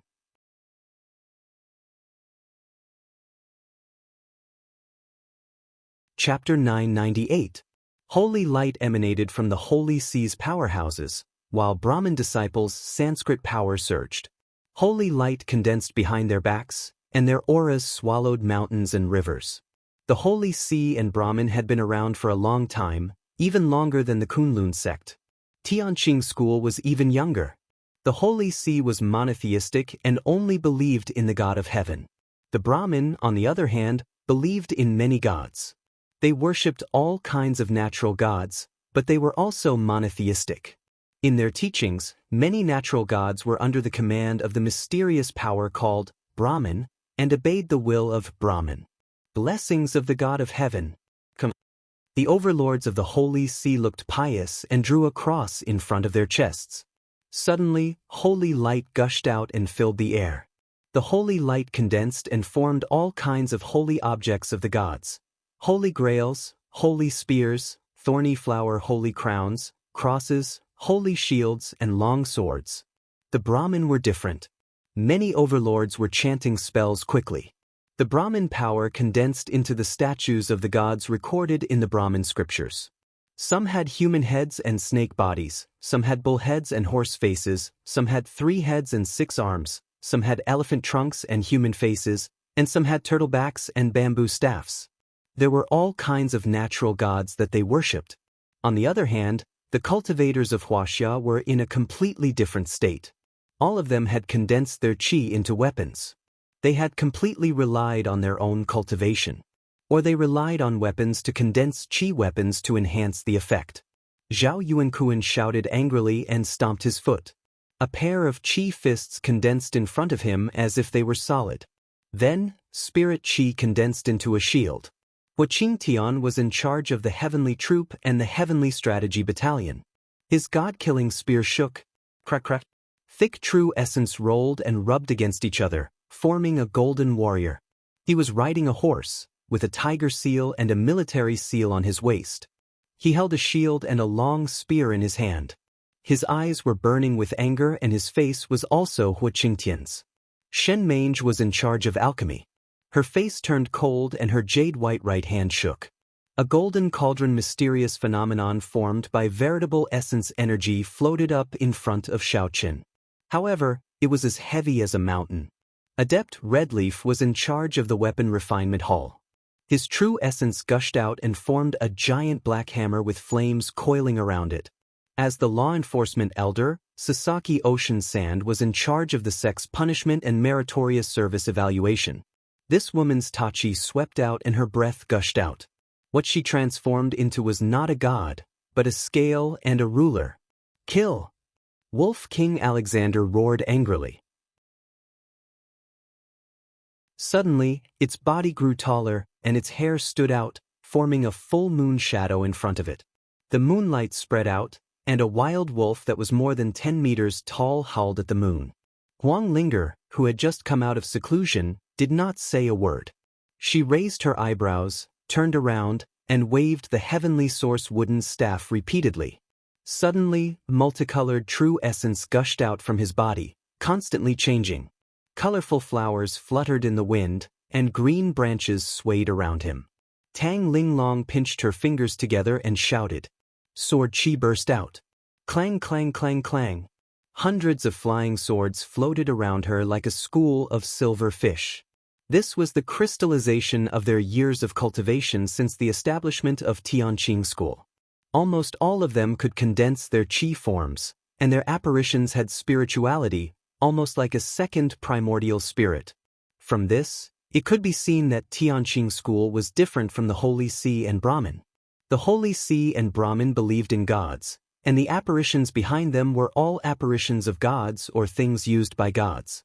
Everyone in Tianqing School, on the other hand, used their own special physiques, specialties, or a certain profession under their jurisdiction to create apparition weapons. They each had their own specialties and strengths. Applying what he had learned, combining knowledge with action. They did not seek help from gods or Buddhas, but sought help from themselves. There was never a savior, nor did they rely on gods or emperors. What kind of orthodoxy is Tianqing School? A Brahmin elder with drooping ears and shoulders shouted angrily. What kind of nonsense are they cultivating? They even took in wild beasts like the wolf clan as their subordinates.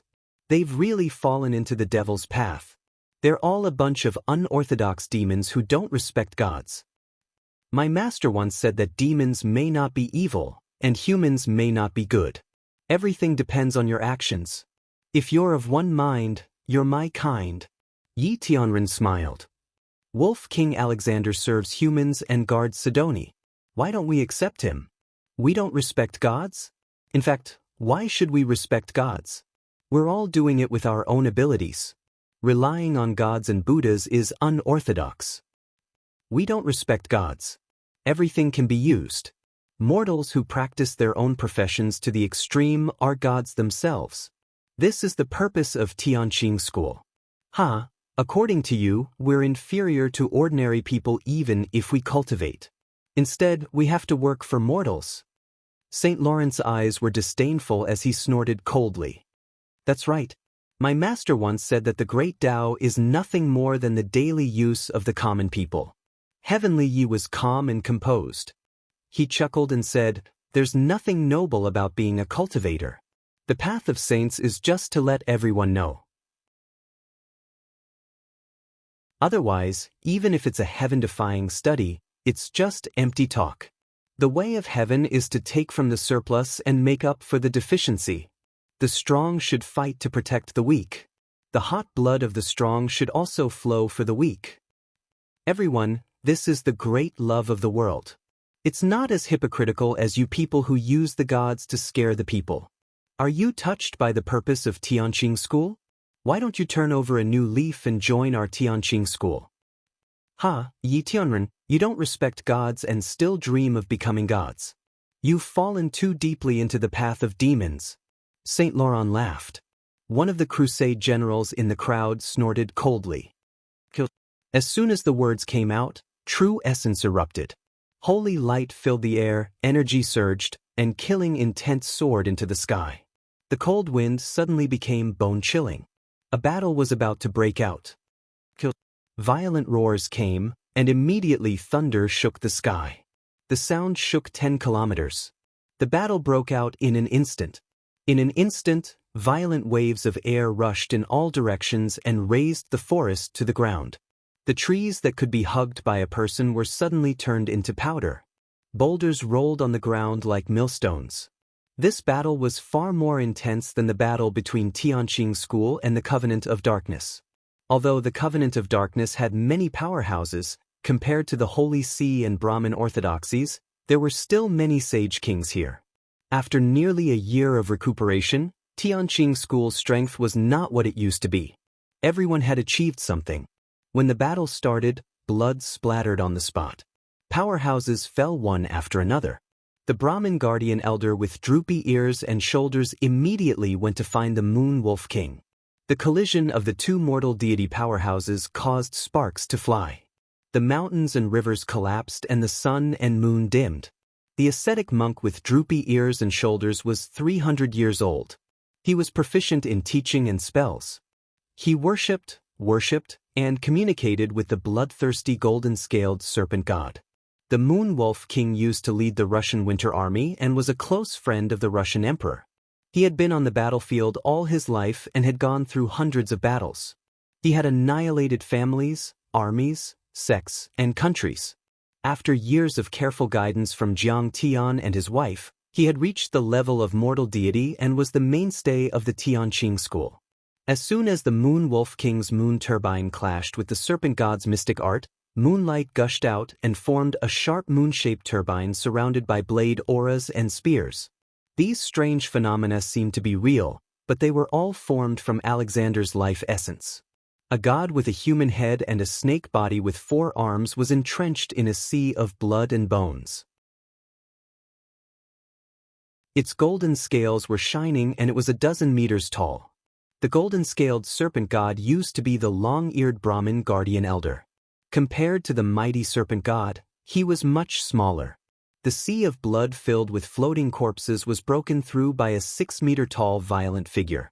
Demonic aura filled the sky as demonic winds blew. It was the moon-worshipping Wolf King riding on the azure wolf avatar. I don't believe in God. I don't worship the moon. I am the wolf god. I am God. Alexander bared his teeth and his face was fierce, cruel, and bloodthirsty. He held the moon turbine in his hand and kept shooting out moonlight weapons to destroy everything. The azure wolf avatar seemed to be real. It stepped on the moonlight and its green eyes shot out cold light. Him, how dare you call yourself a god?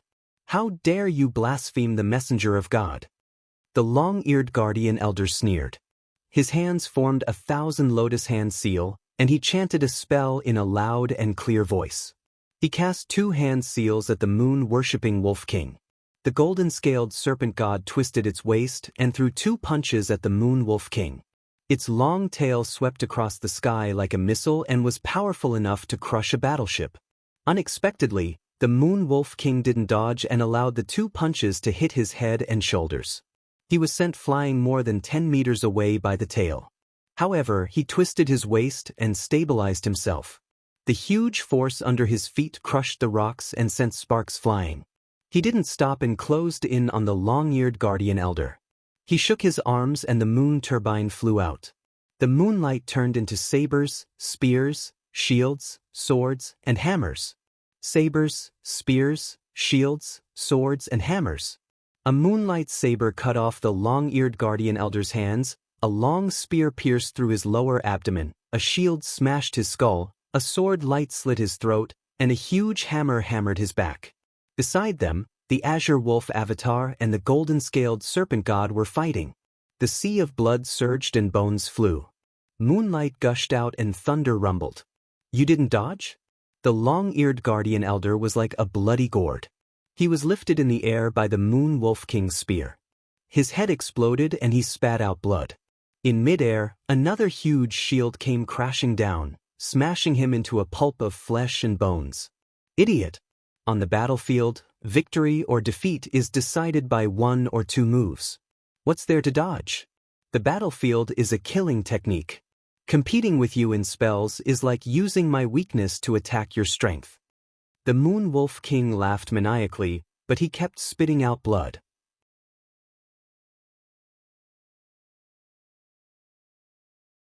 Chapter 999. The big-eared guardian elder's incantation merged with the statue and borrowed the power of the believer's faith. He was as strong as a mountain. The golden-scaled serpent god's 2 punches and tail had almost destroyed his internal organs. At least 3 of his ribs were broken, and his shoulder was shattered. He was in so much pain that he grimaced. "Old wolf, catch!" Shen Mange flicked her finger, and a healing and pain-relieving pill shot over. "Thank you, Miss Mange." The moon-worshipping Wolf King opened his mouth wide and swallowed the pill.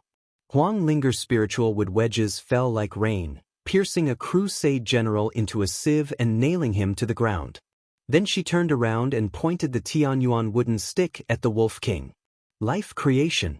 Boundless vitality emerged from the tip of the Tianyuan wooden stick and turned into green branches that entered the moon-worshipping Wolf King's wounds. In just 3 breaths, the moon-worshipping Wolf King's wounds healed quickly. Suddenly, a holy light cross fell from the sky. It was at least 30 meters long and pressed the moon-worshipping Wolf King to the ground with a thud. An abbot charged over. He was a half-step holy king. He held an ancient scripture in his left hand and drew a cross in front of his chest. As his right hand drew down, holy light crosses flew out of his chest. They were dazzling, and there were shadows of angels dancing around them. The holy light cross was as heavy as a mountain and pressed the moon-worshipping Wolf King to the ground. His bones were broken and he spat out blood. "Four-legged, hairy beast. You were once chased away by the holy sea and went into hiding. How dare you challenge us now? What did Kong Teichu give you to make you work so hard for him?" The abbot sneered as he suppressed the Wolf King. His eyes were filled with disdain. "When did the Tianqing school offend you? Why did the Holy See want to kill us? St. Paul committed heinous crimes and killed countless families. You call that loving the world as your own?" Tang Linglong roared, her jade-like hands fluttering as she flicked her fingers. Flying swords tore through the air like bolts of lightning. They were densely packed and pierced towards the abbot. "Shield of holy light, block for me. How can Hua Xia's flying sword hurt me?" The abbot opened his right hand, and dazzling holy light gushed out from his palm, forming a shield of light, intending to block the flying sword. Ding ding dang dang, sparks flew in all directions as if a rainstorm was hitting a banana leaf. The abbot was forced to retreat continuously. His body trembled violently and he almost fell down. The corner of his mouth was stained with blood. Unexpectedly, a spear tore through the air like it could pierce through the sun and moon, piercing through the abbot's chest. It was Hu Qingtian's champion avatar that had attacked, directly piercing through the abbot's heart. "Hu Qingnan, I will judge you with the fate of the gods. Go to hell. Slay the evil. Kill these Chinese devils who don't believe in God. Let them enter purgatory." Crash. The abbots of the top monasteries under the Holy See were all saints, far surpassing the immortal state. Their eyes were about to pop out of their sockets. They each held a cross-light sword and flew in the air, surrounding Hu Qingtian. They had used the sacred art of the Holy See, the cross-light sword art. In an instant, the sword light shot into the sky. The holy light was dazzling and extremely sharp. It was indeed the top sword art of the Holy See. Hu Qingtian's avatar was shattered. He was forced to retreat, his chest stained with blood. "Sisterling, lend me some fire." Shen Mange stepped on the air and soared several hundred meters into the sky like a swallow leaping into the water. She shouted and suddenly smashed down with her hands. In an instant, a true essence furnace with a radius of 10 meters descended from the sky and enveloped the 3 abbots. The true essence furnace was taught to her by Jiang Tian. It was an evolution of the great sun furnace of the sky-swallowing demonic art. Shen Mange was only at the late stage of qi refinement. She could form the furnace, but it would be difficult for her to make it powerful. She needed to borrow external forces. Here it comes. Wang Lin had been cultivating in seclusion for the past few days. She had already reached the foundation establishment level and had almost reached the phenomenal success level of the divine art of withering glory. She yelled and waved the Tianyuan wooden stick. Beams of spirit wood chi as thick as an arm turned into towering trees, logs and branches and flew into the furnace. Damn it, you old farts are still alive. You must be a few hundred years old. I can use you to make a peerless elixir. Shen Man Go cursed and sneered. She operated her cultivation method and stimulated her true essence. Boom! The spirit wood chi exploded in the furnace and turned into flames. The three abbots screamed and struggled on the ground. They were burned to ashes in a blink. Clang! Suddenly, a leader of the crusade rushed over. He swung his giant hammer and smashed Shen Mange dozens of meters away. Kill this demoness. A few Brahmin cultivators immediately surrounded Shen Mange and attacked her with all kinds of secret techniques. 10 kilometers away from the battlefield, on a mountain called Qingsong Peak near Deer Peak, many stern-looking Wuxia experts were standing on top of the mountain. Some of them looked at the battlefield through the screen of the battlefield command system. Some looked directly at the battlefield at Lansong River. There were men and women, old and young. There were hundreds of them. Jin So-hyun and Lady Wu were among them. However, the strength of those two people was not the strongest. The one with the most powerful aura was a young man wearing bronze armor and holding a long halberd. He was tall and had a standard square face. He had a wide forehead and cheeks, high cheekbones, and a thick chin. He had 2 large mustaches on his upper lip. His facial features were rough, and his limbs were thick. He looked like a terracotta soldier from the Qin dynasty. He was only in his 20s and stood motionless. However, his gaze was arrogant and disdainful. His violent, imposing aura that was lofty like a mountain and swept through the surroundings suppressed everyone to the point they lowered their heads. He was an earth-level deity cultivator of the royal family. Young Master Ing, Kong Teichu has said that we don't need to interfere with the reclusive royalty. Why should we meddle in other people's business?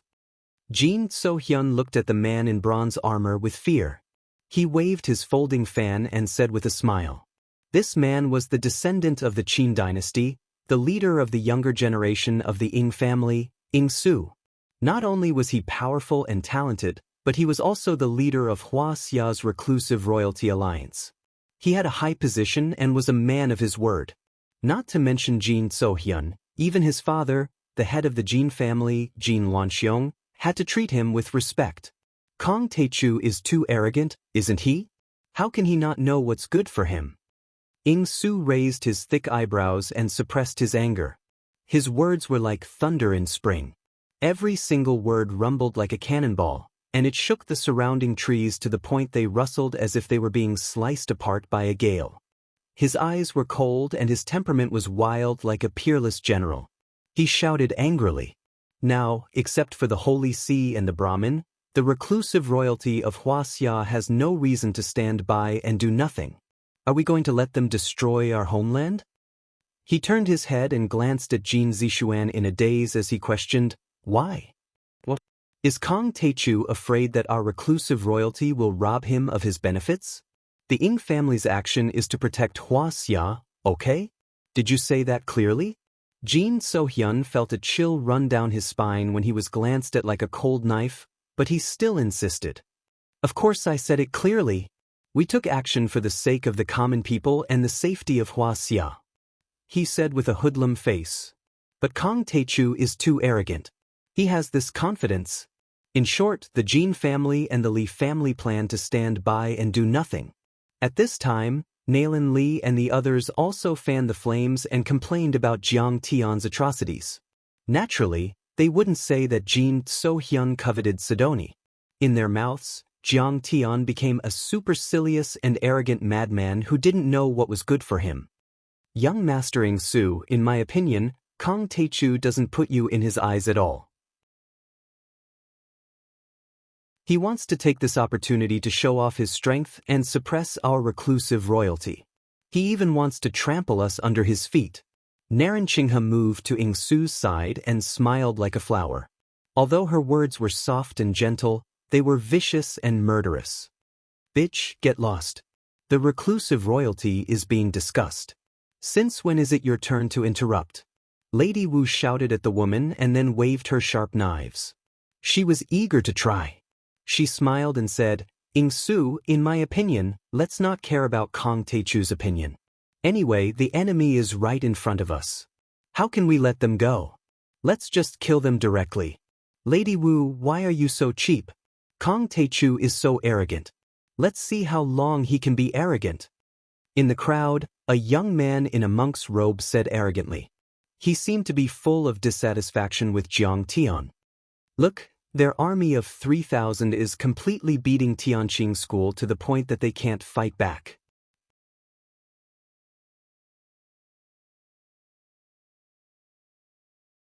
Chapter 1000. This man was only 27 or 28 years old. His forehead was bulging, his face was covered with spots, and his beard was sparse. His eyes were bright, and his eyebrows were thick and straight. His nose was big, and his nostrils were upturned. His ears were long, almost reaching his shoulders. His mouth was big and wide, and his chin was much more prominent than his forehead. His appearance made people feel that he was lofty, majestic, fierce, cold, and ungrateful. This man was a descendant of the Zhu family, the famous royal family, Zhu Shaochen. After the fall of the Ming dynasty, the descendants of the Zhu family had to go to Huangjue Temple as disciples. In fact, Huangjue Temple was not a small temple like the legend said. It was a hidden sect. Zhu Yuanzhang had also become a monk there. They kept a low profile, but they were very powerful. Zhu Shaochen was now in the human immortal realm. His aura was only slightly weaker than Ingsu's, but he was stronger than Jin Sohyun and Lady Wu. If he showed his strength and could compete with the sect master, he would definitely shock the world. Zhu Shaochen, what's the meaning of Kong Teichu's sarcastic remarks? Madame Wu Yaonang's face was filled with anger. What if the Huaxia Long formation and Tianqing school can't hold on? Then, the Holy See or the Brahmin will become the #1 orthodoxy, and the people of Huaxia will have to worship them? But Kong Teichu has already offended the people of the Stellar Sky domain. Do you think he has a way to survive? He will die sooner or later. A trace of fear flashed across the face of the Li family's crown prince, Li Guangkou, and he said coldly, Our ancestors were all helped by the dimensional world. We are their agents. We should declare war on Kong Teichu. Stop making a ruckus. Ingsu was annoyed. He waved his hand and shouted angrily. Let's wait and see. If Yi Tianren and the others can hold on, then let's mind our own business. Go home and eat mutton steamed buns. Damn it, we've been fighting for days and nights. I'm starving. As soon as these words were spoken, the entire place fell into dead silence. No one dared to say a word as they quietly watched the battlefield. The situation of the battle became even more tragic. Tianqing School and Huaxia Long Formation were heavily surrounded and were even more passive. Beside the Lansong River, a great battle broke out. Experts from both sides fell like rain. The bishops of the Holy See, the abbots, and the generals of the crusade all stepped into the air, brandishing their weapons and spitting out holy light, stopping Hu Qingtian, Wei Feilong, Zhao Yuankuan, Huang Linger, Tang Linglong, and Shen Mange. The priests, protectors, elders, and ascetic monks of the Brahmin manifested their divine powers and fought with the experts of the Long Formation and the Huaxia Martial Arts Alliance. They had the advantage in numbers. 3,000 people surrounded the experts of Huaxia, who had less than 100 people, and gradually gained the upper hand. However, they bypassed Yi Tianren. Yi Tianren looked sideways. Saint Laurent and the little guru of suffering, one holding a scepter and a cross, the other holding a Buddhist staff and an alms bowl, approached him. Your Excellency, we have no choice but to offend you since you're so stubborn. The suffering little master glared at him like a Vajra and shouted coldly. He no longer called him junior brother, which meant that he had cut off the friendship of the past and was going to kill. Deity-slaying sword, kill! Yi Tianren shouted and his body shook. Suddenly, The sword Qi soared 1,000 meters into the sky. The sun and the moon dimmed, the wind and the clouds changed color, and lightning flashed and thunder rumbled. The broken iron sword on his back cried and jumped out of its sheath, turning into a bright green light about 100 meters long. It crossed 1,000 meters and slashed toward the two like a green rainbow. Saint Laurent stepped on the holy light and waved the cross in his hand. With a clang, he repelled the flying sword and said coldly, "Your Excellency, you're indeed amazing. You're almost the mighty immortal in the ancient legends of Wuxia.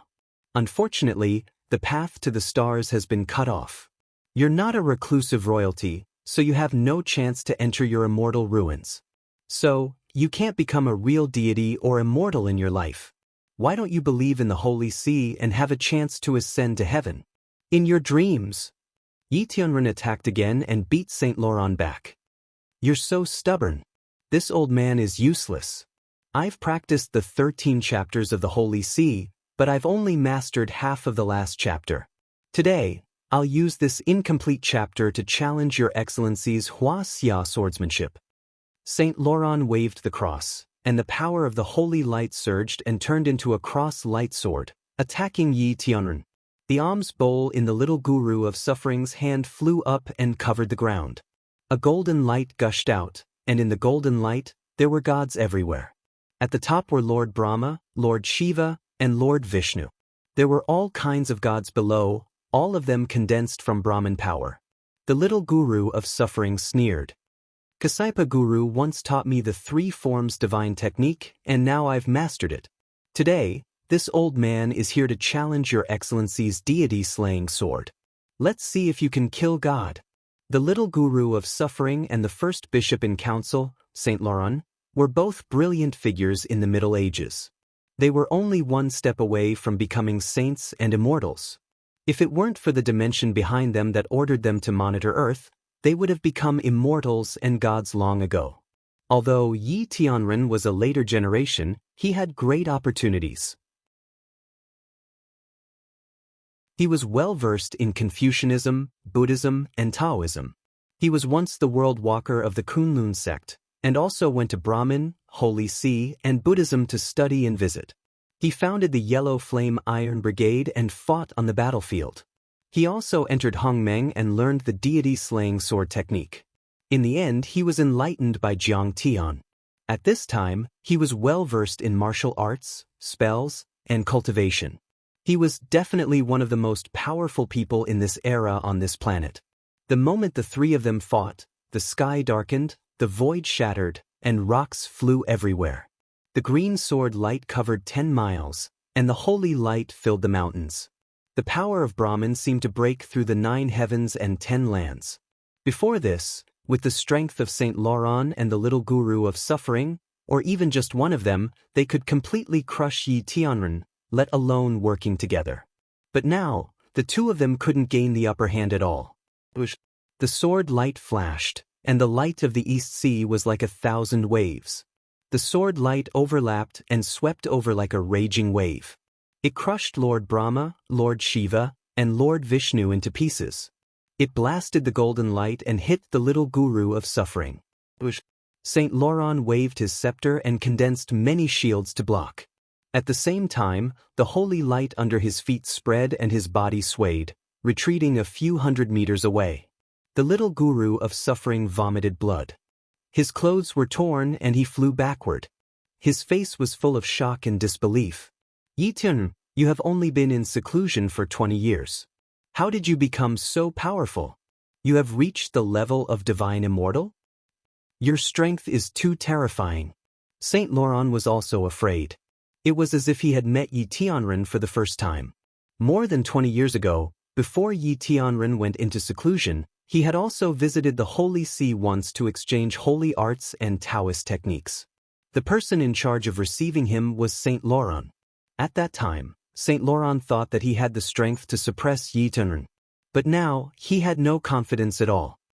"My rapid improvement this time was not because of my seclusion, but because of Master's guidance. Both of you, give up your weapons and surrender. You are no match for the heroes of Tianqing School and Wuxia." Yi Tianren held the broken iron sword in his hand and looked fierce. He had a strict aura that one man could hold the pass against 10,000 enemies. Saint Laurent, I will leave it to you to kill Yi Tianren. The little guru of suffering sneered and turned to attack the other heroes of Wuxia. Suddenly, the pressure on the heroes of Wuxia, who were already deep in the enemy group and struggling to hold on, doubled. God loves the world. Today, I summon the spirit of true God. Son of true God, Saint Adam, please come to my body and honor my life. Saint Laurent's face turned cold. He held the cross that had turned into a cross-light sword and prayed devoutly. Suddenly, holy light filled the air. The sword light moved in a wonderful rhythm. It was holy and glorious, as if it did not belong to this world at all. He looked fierce and shouted, "Lowly blasphemer, kneel at the feet of God and repent." Suddenly, from the depths of the sky, a vast, holy, and mighty aura turned into a pillar of holy light that penetrated the sky and the earth. It pierced through the clouds and split the sky, piercing through and enveloping Saint Laurent. Saint Laurent had undergone a strange change. A terrifying change. Fuck him, he is inviting God. On Qingsong Peak, Yingsu stared at Saint Laurent like cold lightning. Suddenly, his body shook and he shouted as if he was quarreling. Inviting God? Divine beating technique? Is there really a God in the Western Holy See?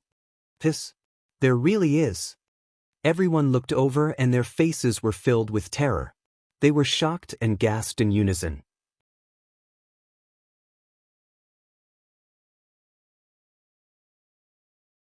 Chapter 1001. Hua Xia's spirit possession technique was also known as the invocation technique. The Western Holy See technique was known as the summoning of heroic spirits. The names were different, but the essence was the same. Legend had it that there were countless immortals in the greater thousand worlds. This secret technique used a special, unknown secret technique, incantation, and ritual to communicate with the immortals. Then, one would borrow the immortal's power to possess the body. No martial arts or spells could compare to it.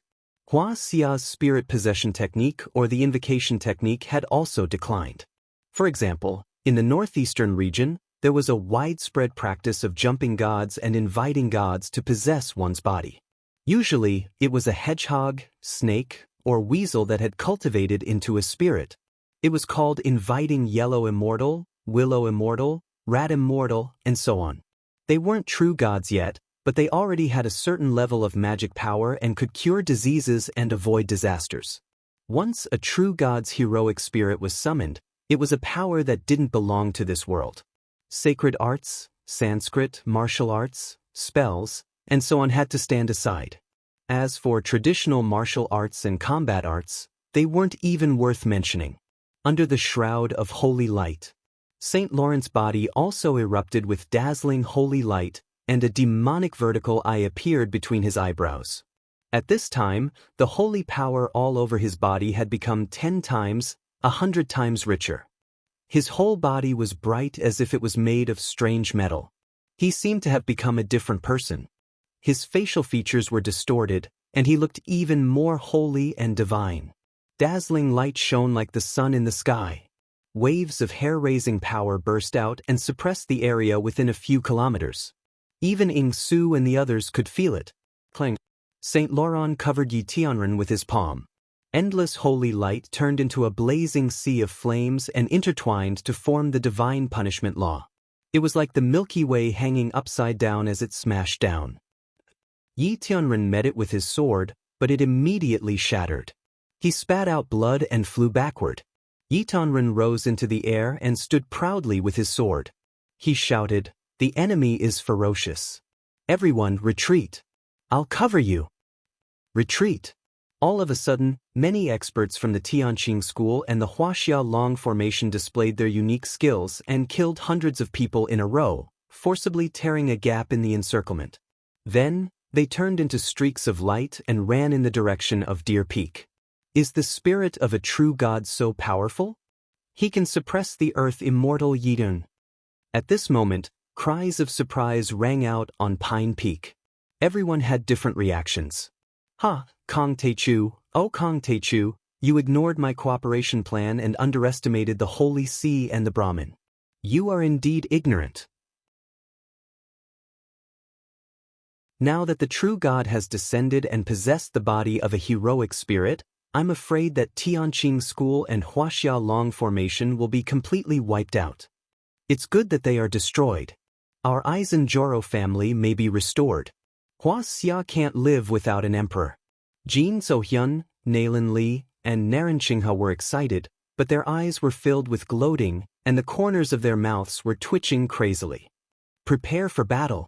Tianqing School and Huaxia Long Formation can't hold on anymore. Ing Su's imperial aura soared. His body was surrounded by colorful light and auspicious dragon chi, as if he was roaring loudly. At this critical moment, he was still very righteous.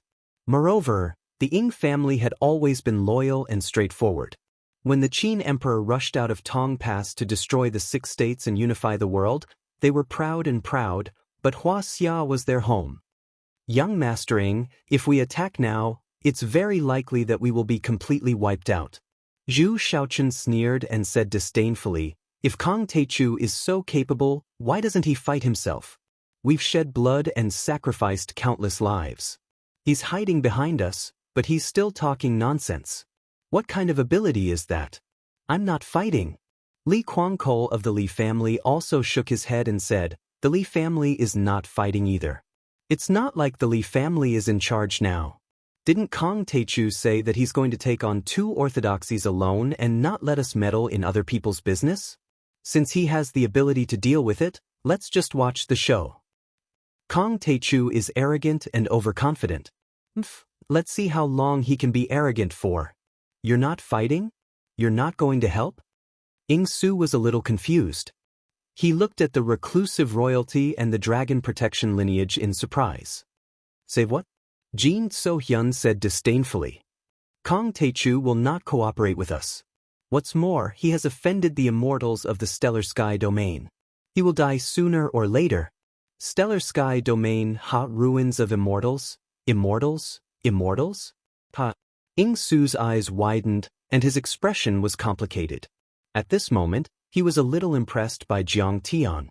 Legend had it that the Ing family's ancestor, Qin Shi Huang, was manipulated by the dimensional world like a puppet. Qin Shi Huang sent Su Fu and 2,000 boys and girls to the east in search of the elixir of immortality to resist the control of the ruins of immortality and the dimensional world. However, Qin Shi Huang still failed. Legend had it that when he was in the process of casting the gods of famous mountains to seek immortality, the East Patrol Sun warrior, Bo Lang Sha, was assassinated. That assassin used a giant hammer that weighed hundreds of kilograms to smash his car. At that time, a meteorite fell from the sky with the words, "The first emperor died and the land divided," engraved on it. There was also an immortal who shouted, "This year the ancestral dragon dies," and attacked Qin Shi Huang. The Ing family knew that Qin Shi Huang had offended the ruins of immortality and the dimensional world in order to seek immortality. They were the ones who attacked him. In fact, the ruins of immortality and the dimensional world were behind the changes of the dynasties of Huaxia in the future. However, Qin Shi Huang was not willing to be manipulated by the ruins of immortality and the dimensional world. He was not convinced, and today's Ing Su was not convinced either. Jiang Tian dared to challenge the Stellar Sky domain. Although it was not the strongest ruins of immortality, it was still a dimensional world. From this point, Ing Su approved of Jiang Tian. Kong Teichu is extremely arrogant and condescending. He even dared to offend the Holy See and the Brahmin. Narenqinghe also sneered disdainfully. But in fact, he is completely a frog at the bottom of the well. He doesn't know the immensity of heaven and earth. Now, Tianqing School was still crushed like a dog. They are panicking like a stray dog. Nalin Li also snorted and said disdainfully, he doesn't even dare to come because he will only be cannon fodder if he comes. He was extremely happy. Aren't you, Kong Teichu, arrogant? Yes, my Nalin family can't do anything to you, but the Holy See and the Brahmin can control you.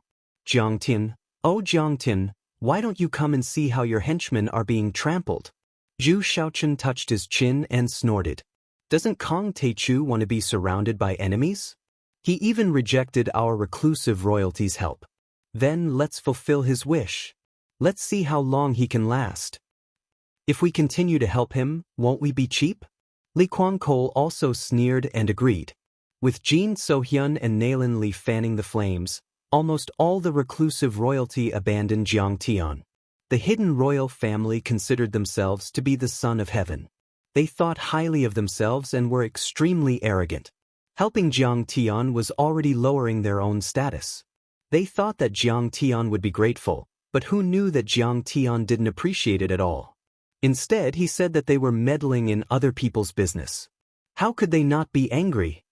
I don't care whether you fight or not. But the Wu family is going to fight. Lady Wu's eyes lit up.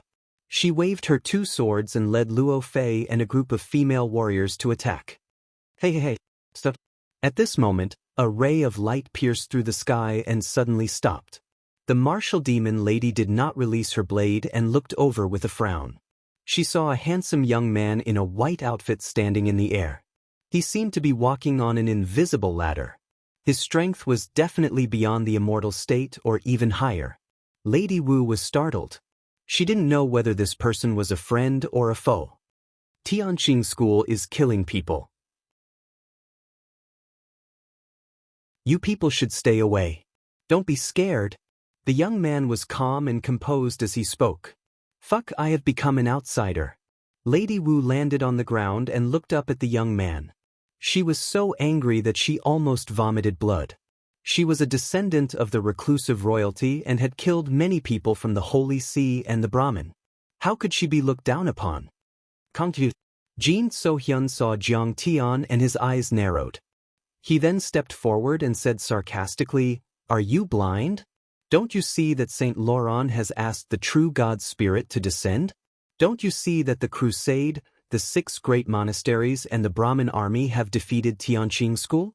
Your Tianqing sect can't even withstand a single blow and is a disgrace. You still dare to spout such arrogant words at this moment. What true God's spirit? It's just an avatar of his divine soul." Jiang Tian landed on Qingsong Peak and said with a disdainful smile, "Even if his real body is here, I can kill him easily. Don't worry, Yitunren will kill them soon. 3,000 overlords, none of them will be left alive." As soon as these words were spoken, the entire place fell into dead silence. Everyone looked at Jiang Tian as if they were looking at a madman. The true God's spirit has descended. How could you still dare to speak such arrogant words when we are completely crushing your troops? Ing Su looked at Jiang Tian in a daze and thought, is this guy as stupid as me? Zhu Shaochen shook his head mockingly, as if he couldn't be bothered to explain anything to Jiang Tian. Li Kuangkol also showed a disdainful look. Indeed, although Jiang Taichu was strong, he was still a commoner after all. He was not a disciple of a famous mountain or river, nor was he from a famous family. His knowledge was still too shallow. Perhaps he didn't even know what a true God spirit was.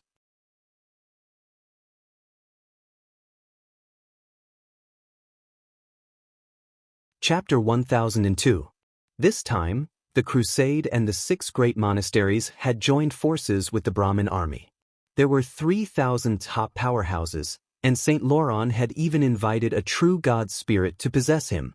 His combat power was comparable to that of a holy master. The Tianqing School and the Huaxia Long formation were no match for them. Even with the reclusive royalty, it would be difficult for them to compete. However, Kong Teichu said that he would wipe them out. This was simply crazy to the point of no bounds. Perhaps, this was what they meant by, the ignorant are fearless. So he's Kong Teichu. How arrogant! Lady Wu wrinkled her beautiful nose and said coquettishly, "Little brother, I'm helping you out of kindness. Don't be so ungrateful." She laughed so hard that the branches of the flowers trembled and the waves were dazzling. "Little brother, you're very handsome. Come to me. Let me check your body, and I'll help you kill them." The descendant of Wu Zetian? She's indeed a beauty who brings disaster. Her demonic aura is overwhelming. Jiang Tian smiled faintly. He scanned with his divine sense and understood. However, Jiang Tian was too lazy to argue with her. His face was cold as he said, "Don't be so lame. All of you, quickly retreat." Kong Teichu, do you really have a way to deal with them? The martial demon lady's face was filled with curiosity. But your disciple has been beaten so badly. Why don't you do something? It's not time yet. Haste makes waste. Jiang Tian was calm and unruffled as he gazed at the battlefield. At this time, the powerhouses of the Holy See and the Brahmin were arrogant and had already chased after them. Celestial Yi, with your insignificant cultivation, you still dare to act rashly. Do you think you can escape? Kneel and beg for mercy. Ha, what bullshit Tianqing school. What Kong Teichu? Compared to our Holy See and Brahmin, they are just rubbish. Saint Laurent and the little guru of suffering flew into the sky like rainbows piercing through the sun. Many experts were full of murderous intent as they taunted them smugly. Wipe them out. Only Kong Teichu is left. Kong Teichu is also trash. Kill Kong Teichu and occupy Tianqing school. The Holy See is the #1 orthodoxy in the world. Fuck you, the Brahmin is. Thousands of people from the Brahmin Corps, the Crusade, and the ashram shouted angrily. They rode on their Dharma artifacts, crossed the mountains and rivers, and chased after Yi Tianren and the others. On the other hand, Yi Tianren and the others didn't seem to dare to resist at all. They threw away their armor and fled in panic.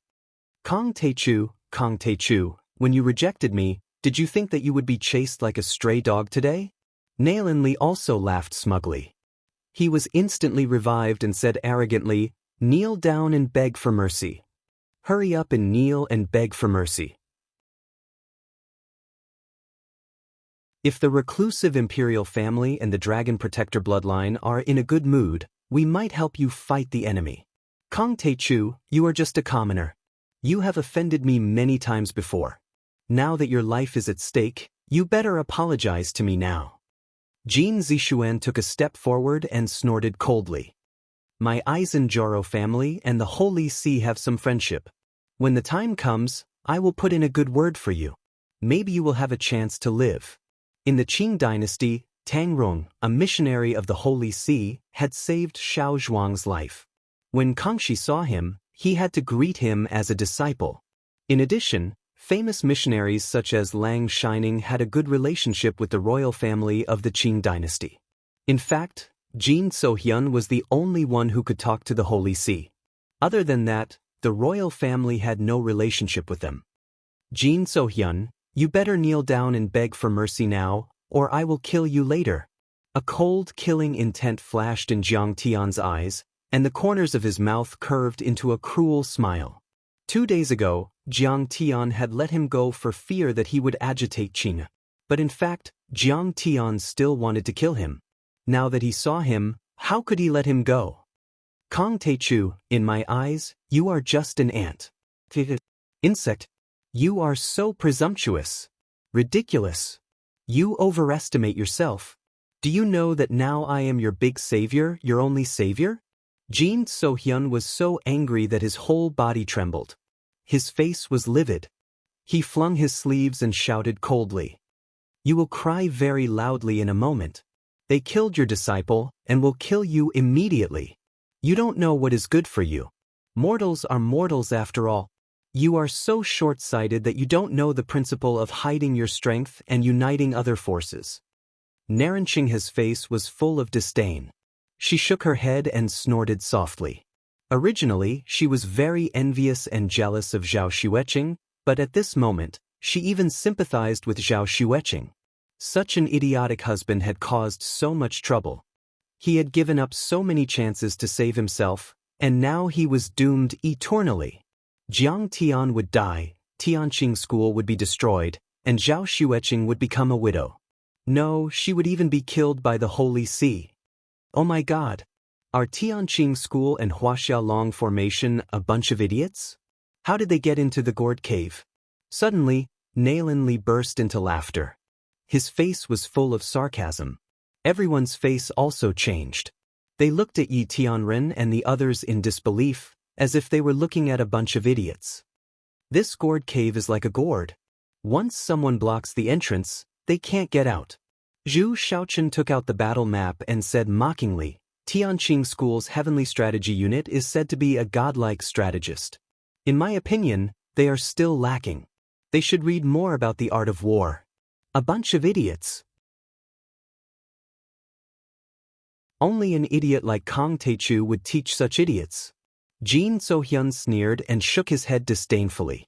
Many members of the royal family shook their heads and sneered. They were gloating over Qin Xiaobei's misfortune. Kong Teichu, aren't you going to ask them to come back? Lady Wu was the only one who looked worried. She stomped her foot and said, if we wait any longer, we will all be killed. Don't worry. They are the ones who will be killed. Jiang Tian's expression was calm and unhurried. You are too arrogant. Lady Wu, who had always supported and respected Jiang Tian, could not stand Jiang Tian. She was very disappointed in him. Chen Xiaobei had an earth-level deity, but the other side had 2 half-step sacred venerables, and they had even used the divine spell to summon the true god spirit. Now, they were in a passive position. They were like turtles in a jar, surrounded and attacked.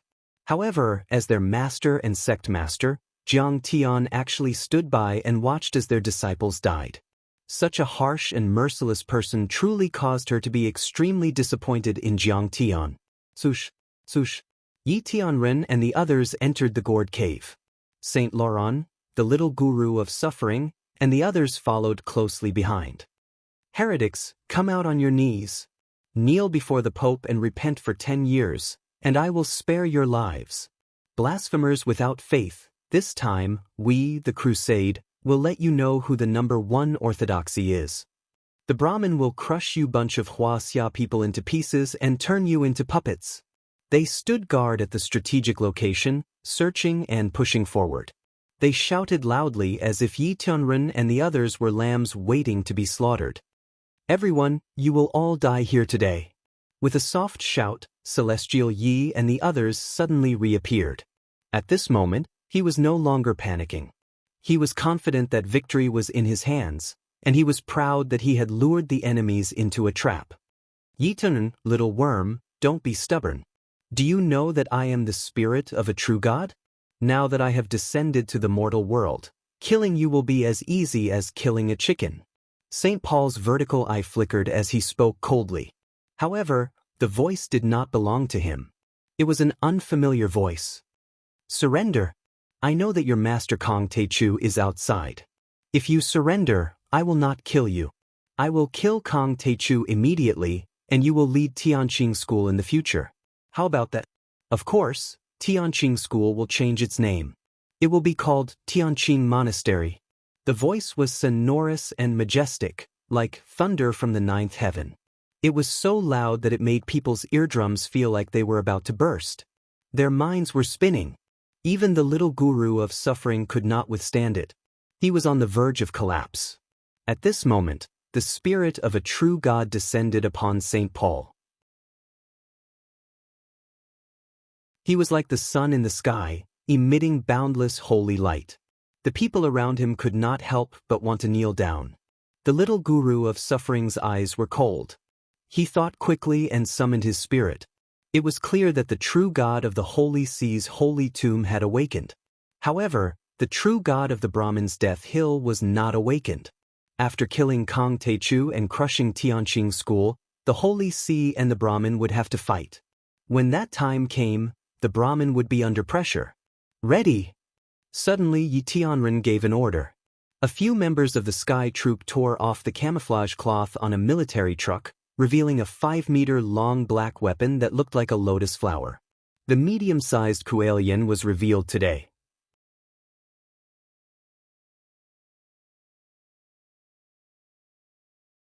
Chapter 1003.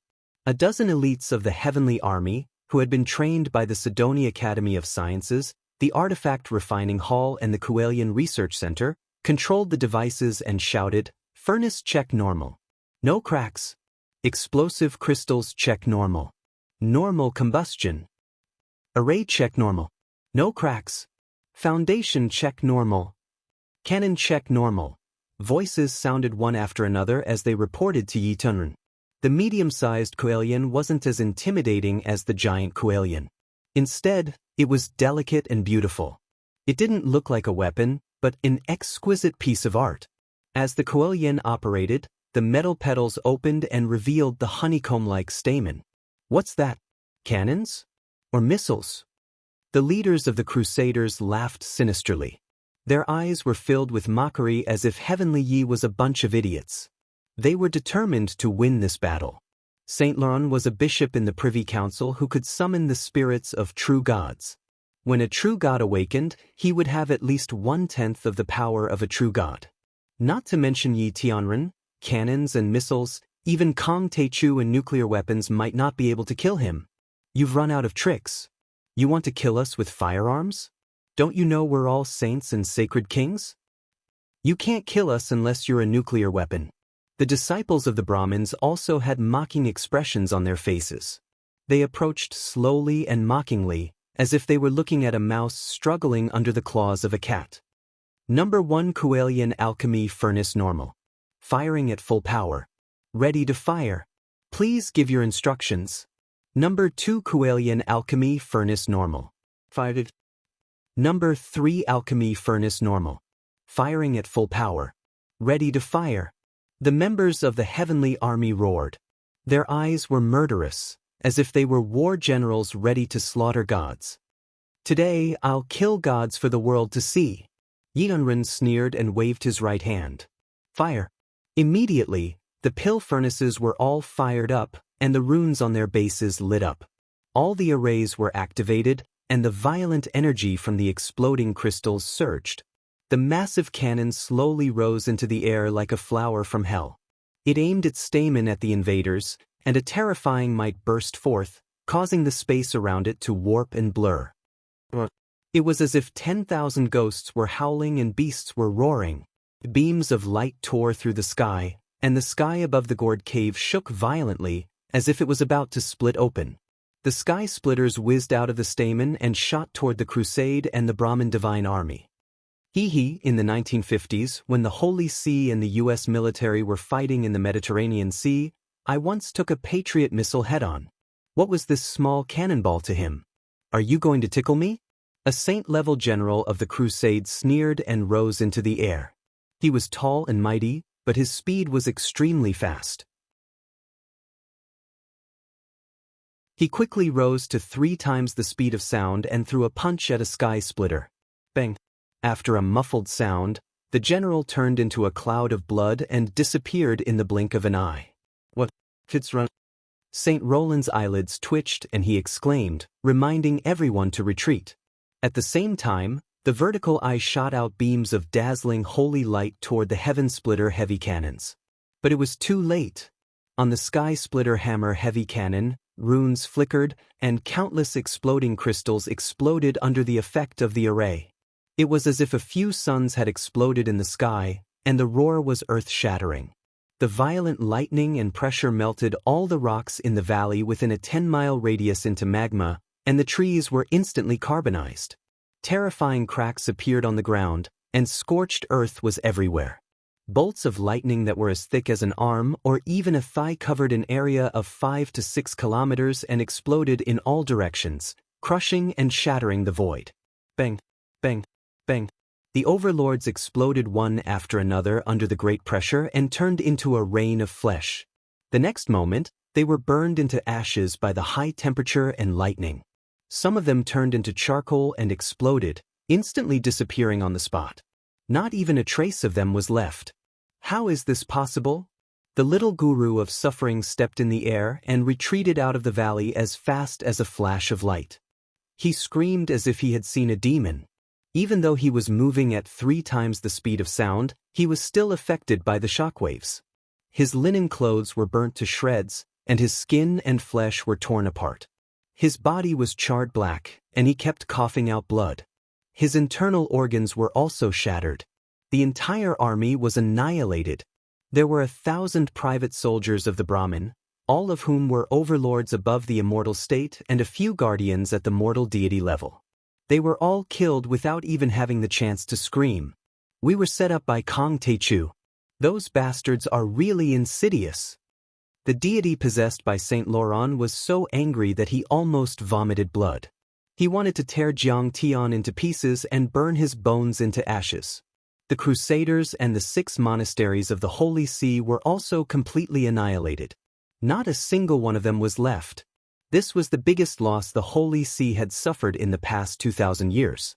The deity possessed by Saint Laurent was heartbroken and his heart was bleeding. Despicable. Cough, cough, cough. Master Suffering looked at Jiang Tian and spat out blood as he cursed. Kong Teichu, you're shameless. We've said that this is a battle between orthodoxies. We won't use firearms. How could you use modern weapons? You have an unfair advantage. Yi Tianren had already set up an ambush. The previous defeat was just a bait to lure the enemy in? What kind of weapon is that? The people of the reclusive royalty were dumbfounded. The crusade was annihilated? The 6 great monasteries were also annihilated. The Brahmins' private army was also annihilated. Only the 2 leaders of the army were left? What kind of weapon is that? Even a nuclear explosion wouldn't be as powerful as this. This is too terrifying. Thinking of this, everyone's scalp tingled and their hearts almost exploded. If it was used to deal with Huaxia's reclusive royalty, we would have been annihilated. Zhu Shaochen was covered in cold sweat and his face turned pale. So, he was luring the enemy in. Lady Wu finally understood. Her eyes glittered as she looked at Jiang Tian in a new light. Not only was Jiang Tian powerful, but his cultivation was also deep. He was also very smart. Amazing! You have an unfair advantage? Jiang Tian looked at Saint Laurent and the Guru of Suffering and smiled. This is a Dharma artifact. Your alms bowls and crosses are Dharma artifacts. Mine is also a Dharma artifact. If you can use it, why can't I? You must have never seen such a powerful Dharma artifact, right? Well, the spirit possessed by Saint Laurent and the little Guru of Suffering were dumbfounded. Heavenly beings, take him down. Jiang Tian's face was calm. Boom. As soon as Jiang Tian finished speaking, 2 more sky splitters were fired. Sect Master Jiang, please show mercy. I'm willing. The little Guru of Suffering quickly retreated and begged. But it was too late. One of the sky splitters had already exploded.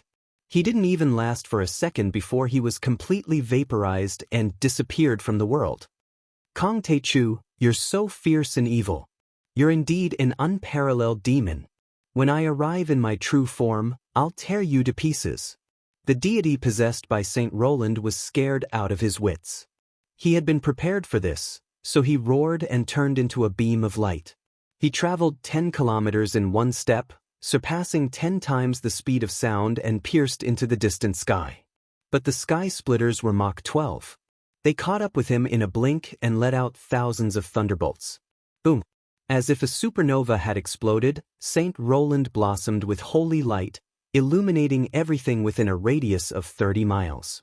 Every blade of grass, every tree, every mountain, and every rock in the surroundings were enveloped in a layer of holy and dazzling halo, revealing every detail. But the sacred light still couldn't stop the violent attack of the sky splitters. Saint Laurent's body was vaporized in a blink. Not even a trace of him was left. A true God descends and glorifies your body. Your body is eternal. But Yi Tianren laughed heartily. Suddenly, his expression changed. That spirit isn't dead yet. He's not dead yet? Everyone looked over in shock. The shadow of a spirit escaped from the endless sea of lightning and the violent energy turbulence and rose a few thousand meters into the sky. Kong Teichu, you can't kill me. He had 10-meter-long wings of light. There was a divine disk behind his head and an evil vertical eye in the middle of his forehead. His body was surrounded by a purer power of light.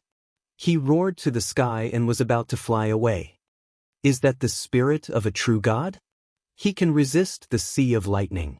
How terrifying! Ing Su, Lady Wu, Zhu Shaochen, Li Kuangkol and the others were shocked and couldn't believe it. The so-called spirit of a true god also belonged to the category of soul energy.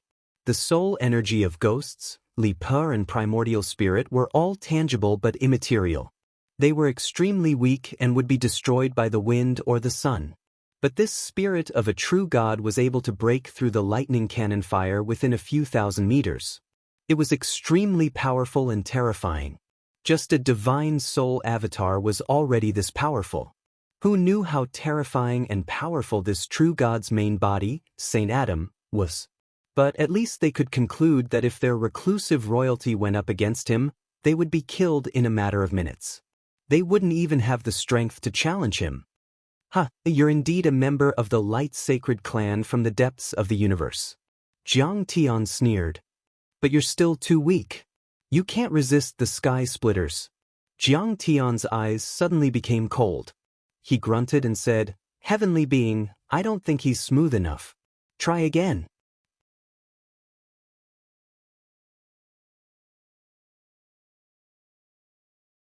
Chapter 1004. Yes, sir. Yi Tianren gave the order. Another sky splitter was shot over. Dazzling thunderbolts burst out, making people cry and their eyes hurt. The thunderbolts enveloped the true god hero spirit like a giant net that covered the sky. Ow, ow, ow. Kong Teichu, you damaged my divine soul. I won't let you go. I'll tear you into pieces.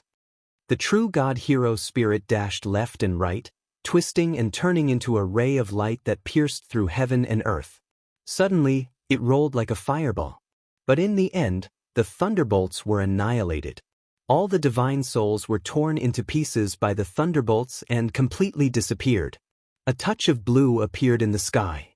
Everything was over. The whole place was dead silent. All the members of the reclusive royalty and the dragon protection sect felt their blood freeze. They were dumbfounded and speechless. The crusade, the 6 great monasteries, and the disciples of the Brahmin, who had wreaked havoc on the Lansong River battlefield for many days and defeated the reclusive royalty, a total of 3,000 people, were annihilated just like that. And one of them was the clone of a true god. Were all these made by Kong Teichu? Lady Wu was also shocked. She looked at Jiang Tian's back in disbelief as if she had seen a true god. Originally, she had always thought highly of Jiang Tian, because she knew that Jiang Tian was powerful and had astonishing talent. But now she knew that she had seriously underestimated Jiang Tian. Not only was Jiang Tian's cultivation high, but his refining ability was also extraordinary. This was a weapon that could kill a true god. In fact, when she heard that Jiang Tian refused to cooperate with the reclusive royalty, she also thought that Jiang Tian was too arrogant and underestimating the enemy. But now she realized that they were really meddling in other people's business. Jiang Tian and the Tianqing school definitely had the strength to deal with the Holy See and the Brahmin. At this time, Jiang Tian slowly turned around and glanced at the reclusive royalty coldly. Plop. Jin So-hyun and Nalin Li couldn't take it anymore. They knelt on the ground and kowtowed like chickens pecking at rice. They kept quiet out of fear and didn't even dare to look into Jiang Tian's eyes. They were afraid that if they did, the heaven splitter would blow them away from this world. Jiang Tian had even wiped out the crusade, and even the clone of a true god had been destroyed. What else could he not kill? But Jiang Tian raised his hand and pulled Jin So-hyun over. He slapped Jin So-hyun's face and said coldly, "Did you just ask me to apologize to you?" Jin So-hyun screamed miserably as he was sent flying dozens of meters away by Jiang Tian. His face, which had just healed, exploded once again. Flesh and blood splattered everywhere, and teeth flew out, revealing his white cheekbones. Jiang Tian grabbed him again and grabbed his throat. He sneered and said, "I'm a commoner? Say something else." "Kong Teichu, how dare you let go of me? My Aizen-Joro family is under the command of the heavens. We have the stellar sky domain as our backer." Jin So-hyun threatened. You're about to die, and you still dare to threaten me." Jiang Tian laughed as he exerted force in his hand. "Master Kong, I was wrong. You are the true dragon, the son of heaven. I'm a commoner. Give me a chance. Let me go this once. Jin So-hyun had difficulty breathing. When he saw Jiang Tian's fierce gaze, he was really scared this time. He begged for mercy pitifully. Let you go this once? Didn't I give you a chance back in Wu Town? Jiang Tian laughed and was about to kill him. He's really going to kill Jin So-hyun. Everyone shuddered. Their eyes were filled with fear as if they had seen a demon. Zhu Shaochen, Li Kuangkol, and the others were so scared that they stumbled backward. They were afraid that Jiang Tian would capture them. He's decisive and resolute. There's no hesitation at all. This is a real man. I'm afraid that the reclusive royalty will be subdued by him today and obey his orders. Lady Wu's beautiful eyes were filled with respect. She was so excited that her full chest was heaving up and down. Only Ying Su's expression changed. He took a step forward and pointed his halberd at Jiang Tian. You're too arrogant. How dare you kill someone from the reclusive royalty? How dare you ignore me? Where do you think I am? Ying Su was the chief of the reclusive royalty alliance. Many members of the reclusive royalty listened to him. Now that Jiang Tian had killed Jin So-hyun, it was a slap in the face. Clang. Jiang Tian smashed Jin So-hyun to the ground. Instantly, his flesh was torn and blood flowed out. Ying Su, so what if I ignore you? He stretched out his hand and slammed it down heavily, covering the sky and covering the sun. Clang. Ying Su couldn't take it at all and was slapped to the ground. He knelt on the ground and roared at the sky. Kong Taechu, how dare you attack me? So what if I attack you? So what if I kill you? Jiang Tian looked at him disdainfully and sent him flying with a slap. Kong Taechu, are you targeting me? Ying Su rolled on the ground and roared. His eyes were red. He was the descendant of Qin Shi Huang. He had a noble bloodline and was also the chief of the royal alliance. He was supreme and no one dared to challenge him. His cultivation was strong and his talent was amazing. Now that he was slapped by Jiang Tian, he couldn't take this kind of humiliation. The others were silent and didn't dare to make a sound. Ying Su was being trampled on by Jiang Tian, as if Tyson was beating up a 3-year-old child. What right do you have to be targeted by me? Jiang Tian stepped on his chest and sneered. Don't you understand why I hit you? I don't. Ying Su's eyes were full of resentment. He gritted his teeth and shouted angrily, I'm fighting for Wuxia. What right do you have to humiliate me like this? Fellow Daoist Grand Primordium, let him go. He's also here to defend against the invasion of the Holy See and the Brahmin. The martial demon lady was pleading for mercy. Yeah. After all, Ying Su helped you before.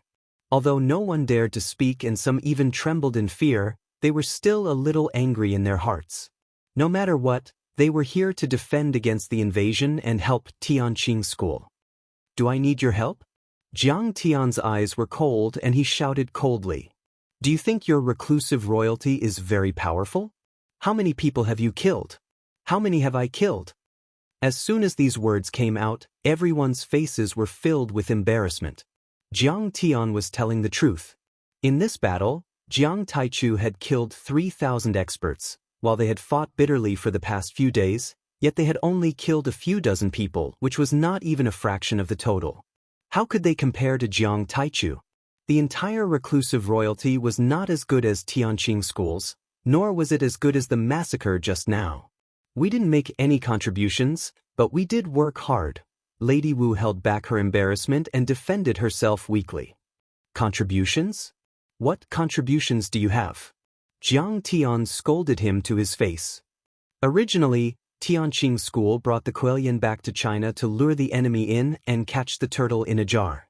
Tianqing School and the Long Formation School showed weakness time and time again in order to lure them in. However, every time they were about to succeed, they were interrupted by you. You didn't listen to orders and fought on your own, affecting our plan. What contributions do you have? As soon as these words came out, Ying Su felt as if he had been struck by lightning. His body trembled, and his face turned red with shame. Everyone's faces were full of shame, and they were speechless. Indeed, on the battlefield, They had never listened to Yi Tianren's orders and deployments. They had acted alone time and time again, and even mocked Tianqing school for being weak and Jiang Tian's incompetent teaching. But now they understood that the Tianqing school and the Long Formation school's defeat was deliberately staged. As soon as the Sky Splitter was used, 3,000 powerhouses were killed immediately. The martial demon Yang was immediately embarrassed. Everyone's face turned red, as if blood was about to drip out. Do you know how many people died in Tianqing school because you didn't listen to advice? How many national elites sacrificed in the Long Formation school? How many reclusive royalty school lost because of you? Even if it wasn't 100, it was at least 80. Jiang Tian shouted sternly. Ying Su was actually trembling from Jiang Tian's scolding. Everyone's faces also turned pale and they trembled.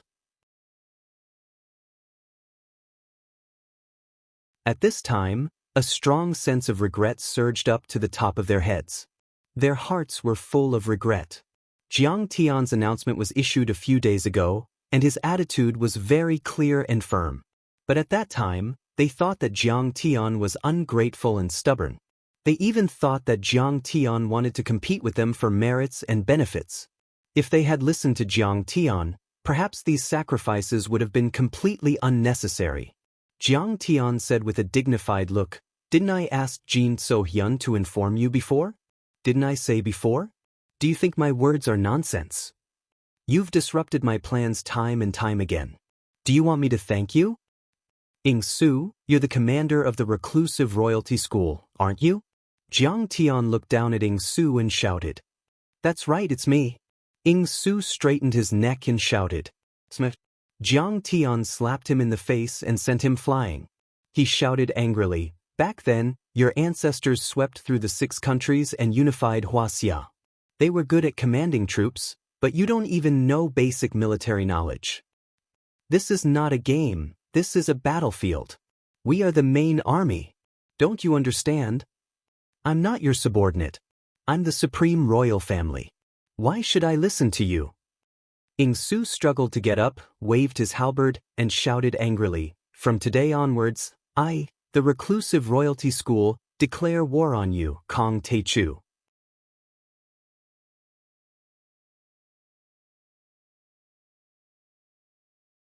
Chapter 1005. All of a sudden, there was a dead silence. Everyone was shocked. Ying Su's declaration of war between the royal family and Tianqing school was no small matter. After all, he was the leader of the alliance and could represent the entire reclusive royalty. Reclusive royalty was not limited to those present. There were still some powerhouses and seniors who had not come out yet. Once the two sides started the war, the whole of Wuxia would be turned upside down, and even the whole world would be in chaos. "Kong Teichu, Ying Su, can't you both take a step back?" Lady Wu's face was solemn. She was in a dilemma. She stopped Ying Su and tried to persuade him. "Isn't this making your friends suffer and your enemies happy? Besides, can you withstand Jiang Tian's Kuelian Dharma artifact?" Zhu Shaochen, Li Kuangkol, and the others were tense, ready to fight Jiang Tian at any time. Jin So-hyun, Nailan Li, and the others rolled their eyes and thought to themselves, Good. They are finally going to fight. At least I have a chance to escape. Maybe Kong Teichu will even die an unnatural death. Go away. Reclusive royalty is not to be humiliated. Kong Teichu, I'd like to see how strong you are today. Ying Su roared and pushed Lady Wu away. His halberd flew across the sky and pierced toward Jiang Tian. "You're too weak. Reclusive royalty is not to be humiliated? I'll humiliate you then." Jiang Tian's eyes were full of contempt. He flicked his finger and the light from his finger hit the halberd. Suddenly, the halberd exploded and shattered into pieces. Ying Su flew back dozens of meters, blood spurting out of his mouth. His armor was broken. Everyone was deeply shocked again. Jiang Tian was too strong. He defeated Ying Su with one finger and even shattered the Ying family's ancestral Dharma artifact. "You're so strong." Ying Su could not believe it. His eyes were filled with shock.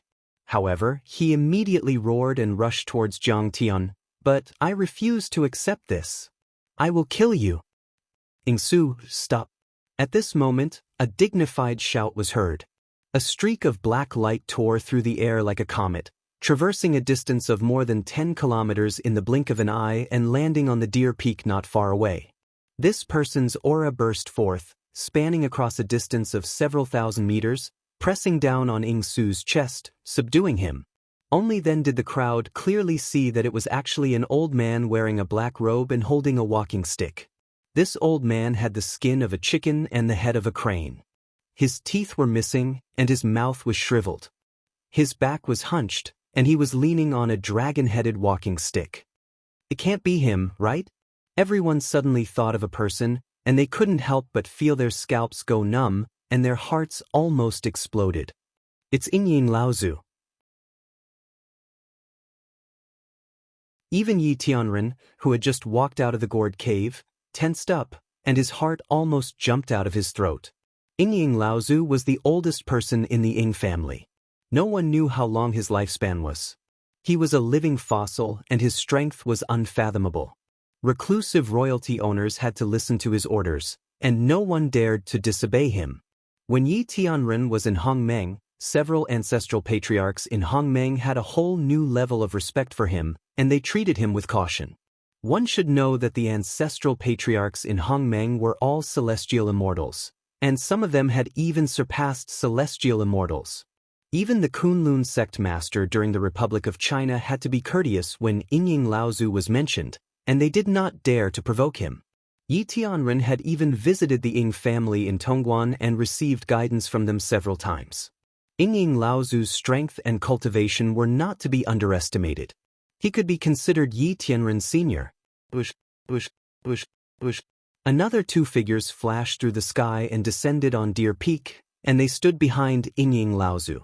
One of them was an old man in a bright yellow robe with a large braid hanging behind his head. Behind him, there was a beautiful girl with an uneasy expression on her face. Shockingly, she was Jin Yuran, a descendant of the Aizen family that Jiang Tian had met in Sky Pass Valley. The old man was the Jin family's patriarch, Jin Sohyun's father, Jin Wanxiong. He had a solemn bearing, a gaze that was like lightning, and an aura that was as deep as the sea. Shockingly, he was an earthly immortal expert. Subsequently, royal chi surged in the sky, an auspicious light gushed out while a golden aura suffused the air. Numerous experts tore through the sky and arrived. Practically all the patriarchs of the various imperial families in Wuxia, including the Zhu family's patriarch, Zhu Guanlan, and the Li family's patriarch, Li Fanyu, had arrived. Nalin Bo was amongst them as well. There were even a few patriarchs and ancestor-level figures of the older generation that came out to hold down the fort. All of them possessed formidable strengths and respected statuses, and their cultivations were practically at the earthly immortal realm. Juniors like Su couldn't compare to them at all. In terms of seniority and strength, a few of these experts were even able to crush Yi Tianren. This is Kong Teichu? He's actually so young. At this moment, they looked at Jiang Tian with complicated expressions, and they were filled with doubt, bewilderment, shock, fear, hostility, probing. There were more or less all of these. Looks like Jin Sohyun and Su have already gotten into an argument with Kong Teichu. This is going to be troublesome. Kong Teichu might have already defeated the Stellar Sky domain. With such strength, how can our small Jin family afford to provoke him? On Deer Peak, Jin Wanxiong's heart was in a mess. His eyes were filled with panic, and he was trembling. He looked at Nalin Bo, cupped his fists, and said earnestly, "Brother Nalin, please go and meet Kong Teichu first and tell him that we are not targeting him. We have no hostility. Everyone, please calm down. Don't go over rashly, lest Kong Teichu misunderstands. Otherwise, we will all be in trouble. And Nalin Bo, go quickly. If a fight breaks out, it will be a disaster." Many of the reclusive royalty seniors had fear in their eyes, and they urged him anxiously. If it was really as everyone had speculated in Wuxia, and even in the entire world, who could be Kong Teichu's opponent? Even Laozu would find it difficult to deal with him. Only Laozu's eyes shone brightly. His face was gloomy, and he did not say a word. No one knew what he was thinking, but he did not stop them. Seeing that Yingying Laozu did not stop them, Nalan Bo responded with a serious expression. He stepped into the air and flew towards Qingsong Peak where Jiang Tian and the others were. On Qingsong Peak, Lady Wu saw the arrival of the seniors from the royal family, and her heart tightened. She frowned and said softly, "Are they here to deal with Kong Teichu? We are doomed this time. Even a living fossil like Yingying Laozu has come. Let's see how long Kong Teichu can remain stubborn." This time, the reclusive royalty has come in full force. "Kong Teichu, I don't believe that you can continue to be stubborn. You dared to attacking Su, you are in big trouble. I'm afraid that you will be crushed to pieces." Zhu Shaochen, Li Guangkol, Jin Sohyun, and the others suddenly became bold and fearless. They laughed gloomily, as if Jiang Tian was already a dead man. Yes, Jiang Tian's Kuelian was very powerful. They were afraid of Jiang Tian and did not dare to provoke him. However, now that even Yingying Laozu had come, everything was different. The reclusive royalty had greatly increased their chances of winning. These people were all scheming people. Although they were full of hostility towards Jiang Tian, they did not show it. They only looked down on Jiang Tian in their hearts. "Jiang Tian, now you know the power of the reclusive royalty, don't you? I don't know who gave you the confidence and courage to challenge the reclusive royalty." But Nalan Xinghe, whose face had turned deathly white from fright, wasn't so restrained. She instantly came back to life and jumped out, her face full of ridicule. Jiang Tian was too lazy to pay attention to her. He shook his head disdainfully. "Are you not going to surrender now? Are you not going to repent? You just wanted to kill Jin Sohyun and Ying Su." Nalan Xinghe taunted without knowing the difference between life and death. "Xinghe, don't talk so much." Nalan Bo quickly flew over and tried to dissuade her. Then he looked at Jiang Tian apologetically and bowed deeply. "Jiang Tian, I'm sorry, I'm really sorry. I didn't teach my son well. Yingying Laozu wants to see you." "Oh no." He did not expect the relationship between Jiang Tian and the family to be like this. "Everyone of the Nalan family, on the night of the banquet, I said that I have been to the stellar sky domain, killed hundreds of immortals, and became the ruler of the stellar sky domain. I will give you 10 lives of glory and bring you to the dimensional world to become immortals and gods." Jiang Tian glanced at Nalan Xinghe and said lightly, "If you apologize to me now and keep that secret, I will give you another chance for the sake of the old man. What I said before still counts." "Huh, you are still so stubborn even when you are about to die. Kong Teichu, in terms of cultivation strength, you may not be the best in the world, but in terms of bragging, you are definitely the best. I am sincerely convinced." Nalan Li could not hold back his crazy laughter. He laughed like a pig. In fact, many people were laughing mockingly at this moment. "Kong Teichu, are you crazy? You have been to the stellar sky domain, killed hundreds of immortals, and became the ruler of the stellar sky domain? How is that possible? This is like a basketball enthusiast who can't even make a 3-step layup saying that he beat Kobe Bryant and Jordan last night. This is the biggest joke in the world. Kong Teichu, are you kidding? You said that you have been to the heavenly star small world and obtained some bullshit emperor's token." Nalan Xinghe moved lightly and approached Jiang Tian. She sneered proudly and said sarcastically, "Let me tell you, the Jin family and the Imperial Li family are the representatives of the heavenly star small world. As the descendant of the Dragon Protector, I will meet the immortals of the stellar sky domain in the future and even receive their blessings.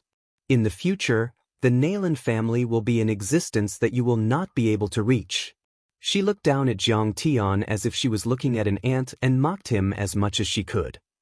"Before this, you have no respect for your elders and offended the Nalan family time and time again.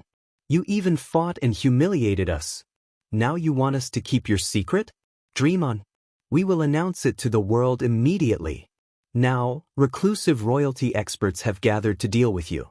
I wonder if you regret it? Are you scared? Don't tremble."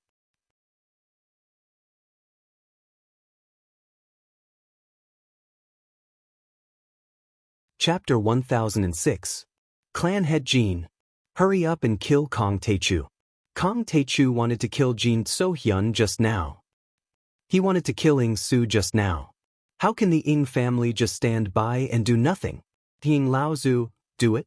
Nailin Li, Nailin Tu, and the rest were like loyal dogs that had seen their masters. They rushed up and shouted at Jin Wanxiong and Ying Laozu, adding fuel to the fire. Jiang Tian smiled faintly and said, "How can you be so confident that Ying Laozu is here to deal with me? How can you be so sure that I didn't take down the star dimension? In my opinion, they might be here to acknowledge me as their master. They are just my dogs." In fact, when he saw Jin Yuran appear, Jiang Tian guessed that the reclusive royalty had already analyzed that he had been to the stellar sky domain. They were here to apologize and acknowledge him as their master. "Kong Taechu, how dare you?"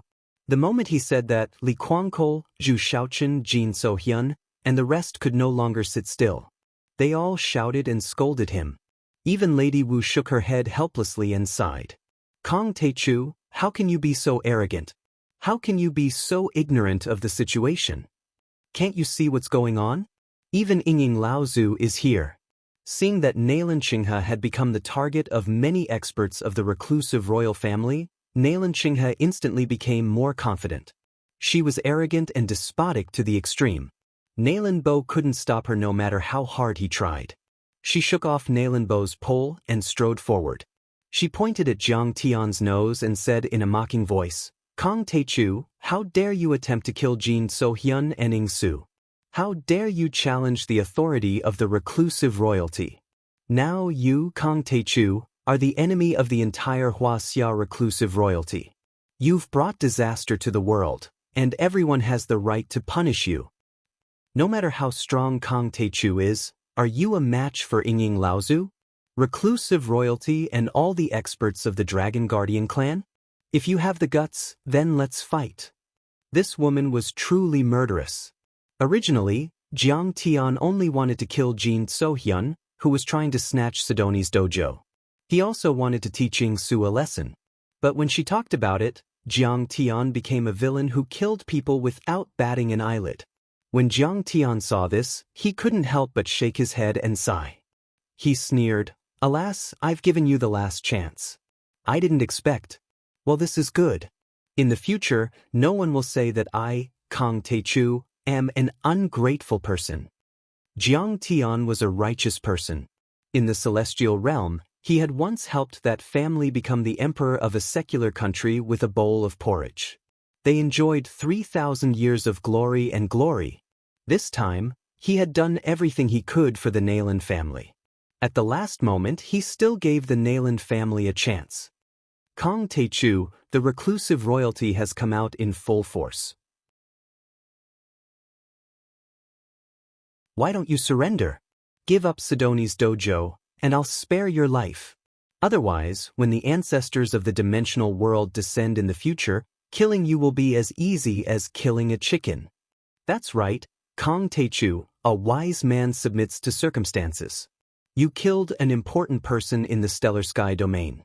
Your crime is unforgivable, and you will definitely die. But if you give up your dojo, we can still help you to make peace. Zhu Shaochen, Li Kwangkol, and the rest of the younger generation of the royal family's descendants, some threatened, some persuaded, and some looked at Jiang Tian mockingly. Who else wants to take over my dojo? Stand out together. Jiang Tian said calmly and calmly. Kong Taechu, I don't accept this either. Give up Sidoni.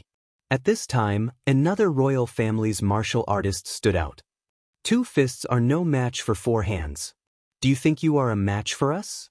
A family head of the Dragon Protector family also stood out and looked at Jiang Tian disdainfully, provoking him with words. Finally, on Qingsong Peak, except for Lady Wu, almost all the royal family's members and the Dragon Protector family announced that they had broken ties with Kong Taechu. All of you, shut up. Seeing this scene, Nailin Bo was so anxious that the veins on his forehead were popping out. He said loudly, Ying Laozu and the others came to seek an audience with Jiang Tian. They don't have the slightest hostility. At this time he was very anxious. Originally, he wanted to make peace with them. However, These people from the hidden royal family were too arrogant. Before he could say anything, they had already attacked Jiang Tian, engaging in a battle of words. Nalan Bo, what's the meaning of this? Hearing this, everyone was stunned and couldn't come back to their senses. Royal family's leaders, come over quickly. I can't hold it back anymore. Nalan Bo was so anxious that he stomped his feet. Suddenly, he shook his head and sighed, shouting loudly. Jin Yuran greets Master Kong. Please punish me, Master Kong. Hearing this, Jin Yuran was the first to rush over. When she got close, her eyes were filled with panic. She was so scared that she trembled and knelt on the ground. Jin Luanxiong, Yingying Laozu, and the other powerhouses also rushed over. Originally, she had already submitted to Jiang Tian, but she didn't tell the Jin family about this. That was because she also knew that the Aizenjoro family was extremely arrogant and ambitious.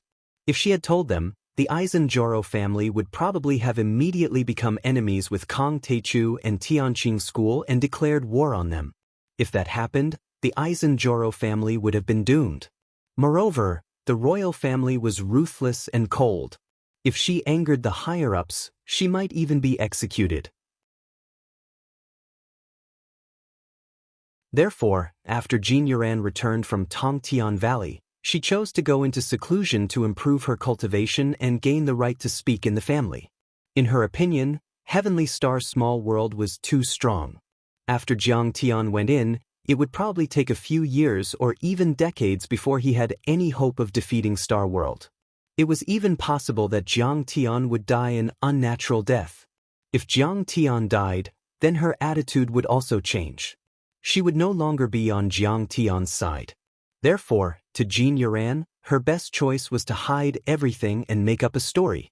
She didn't dare to tell the truth and just waited for things to become clearer. However, when she came out of seclusion, she immediately heard the news of Kong Teichu's return. Jin Yuran was almost scared to death. Kong Teichu actually came back alive. Could it be that he had defeated Star Dimension? That was too unbelievable. She immediately went to see the old family head, Jin Luanxiong, and Jin Luanxiong actually said that Jin Sohyun wanted to force Jiang Tian to hand over Sidoni. Jin Yuran was so scared that her heart almost exploded. Jin Sohyun was really courting death to a whole new level. After Jin Luanxiong heard Jin Yuran's story, he also realized the seriousness of the matter. If Jiang Tian really defeated Star Dimension, then Kong Teichu's strength would have to be re-evaluated. It was very likely that the entire reclusive royalty wouldn't be a match for him. Once they offended him, it would be a disaster. Therefore, Jin Luanxiong immediately contacted Yingying Laozu and gathered the elders of the various royal families to go to Lansong River to find Jiang Tian and stop the situation from worsening. At this moment, both sides were at daggers drawn, like fire and water, and Jin Sohyun was beaten to a pulp by Jiang Tian. Jin Yuran and Jin Luanxiong were filled with regret. Even though they rushed over, they were still a step too late. Narenqinghe didn't know about this. She even pulled Jin Yuran and shouted recklessly, "Jin Yuran, are you crazy? Why are you kneeling to a commoner? He's just a commoner. What's so great about him?" Now, Yingying Laozu, the old family head, and many other royal family leaders are here. Isn't killing him as easy as killing a chicken? Narenqinghe, I beg you, shut up. Jin Yuran wanted nothing more than to sew her mouth shut. However, Narenqinghe was so proud that she didn't listen. She turned to Jiang Tian and roared, "Jiang Tian, to tell you the truth, the Jin family has been trying to kill you for a long time. This time, they've turned out in full force. Just you wait for your death." "Bitch, shut your mouth." Jin Luanxiong was so angry that his entire body was trembling. He was furious and roared like thunder. He strode forward and slapped Narenqinghe's head. Kong Teichu was an existence that could crush Heavenly Star's small world. Aren't you pushing the Jin family into a fire pit? Don't you think that the Jin family hasn't had enough deaths?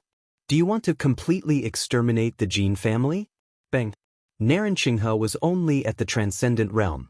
How could she withstand the blow? She was sent flying, her head bleeding as she fell to the ground. Old family head, why are you doing this? Why did you hit my beloved daughter? We are loyal to the Nalin family. Nalin Li was dumbfounded. His eyes were filled with tears. He was almost going crazy. He beat his chest and stomped his feet, waving his arms and legs like a mad tiger. Slap. Jin Wanxiong slapped Nalin Li again, causing blood to spurt out of his nose. He was sent flying a few meters away like a rag doll. Why did I hit you? Jin Wanxiong kicked him in the chest and broke a few of his ribs. He shouted angrily, "You're so arrogant. Master Kong is not even afraid of Star World. He went to Stellar Sky Domain and returned safely. Yet, you're fanning the flames and instigating Jin So-hyun to become enemies with Master Kong. What are your intentions?" As soon as these words were spoken, everyone was shocked. What? He went to Stellar Sky Domain? And he came back? When everyone heard this, it was as if they were struck by lightning. Their faces were full of disbelief. Jin family head, what are you saying? Su was dumbfounded. She stared at Jiang Tian dumbfoundedly, as if she had just met Jiang Tian. You're tuning in to the Wang Lin's Journey YouTube channel. Don't forget to subscribe and join us on this journey to catch the most captivating stories.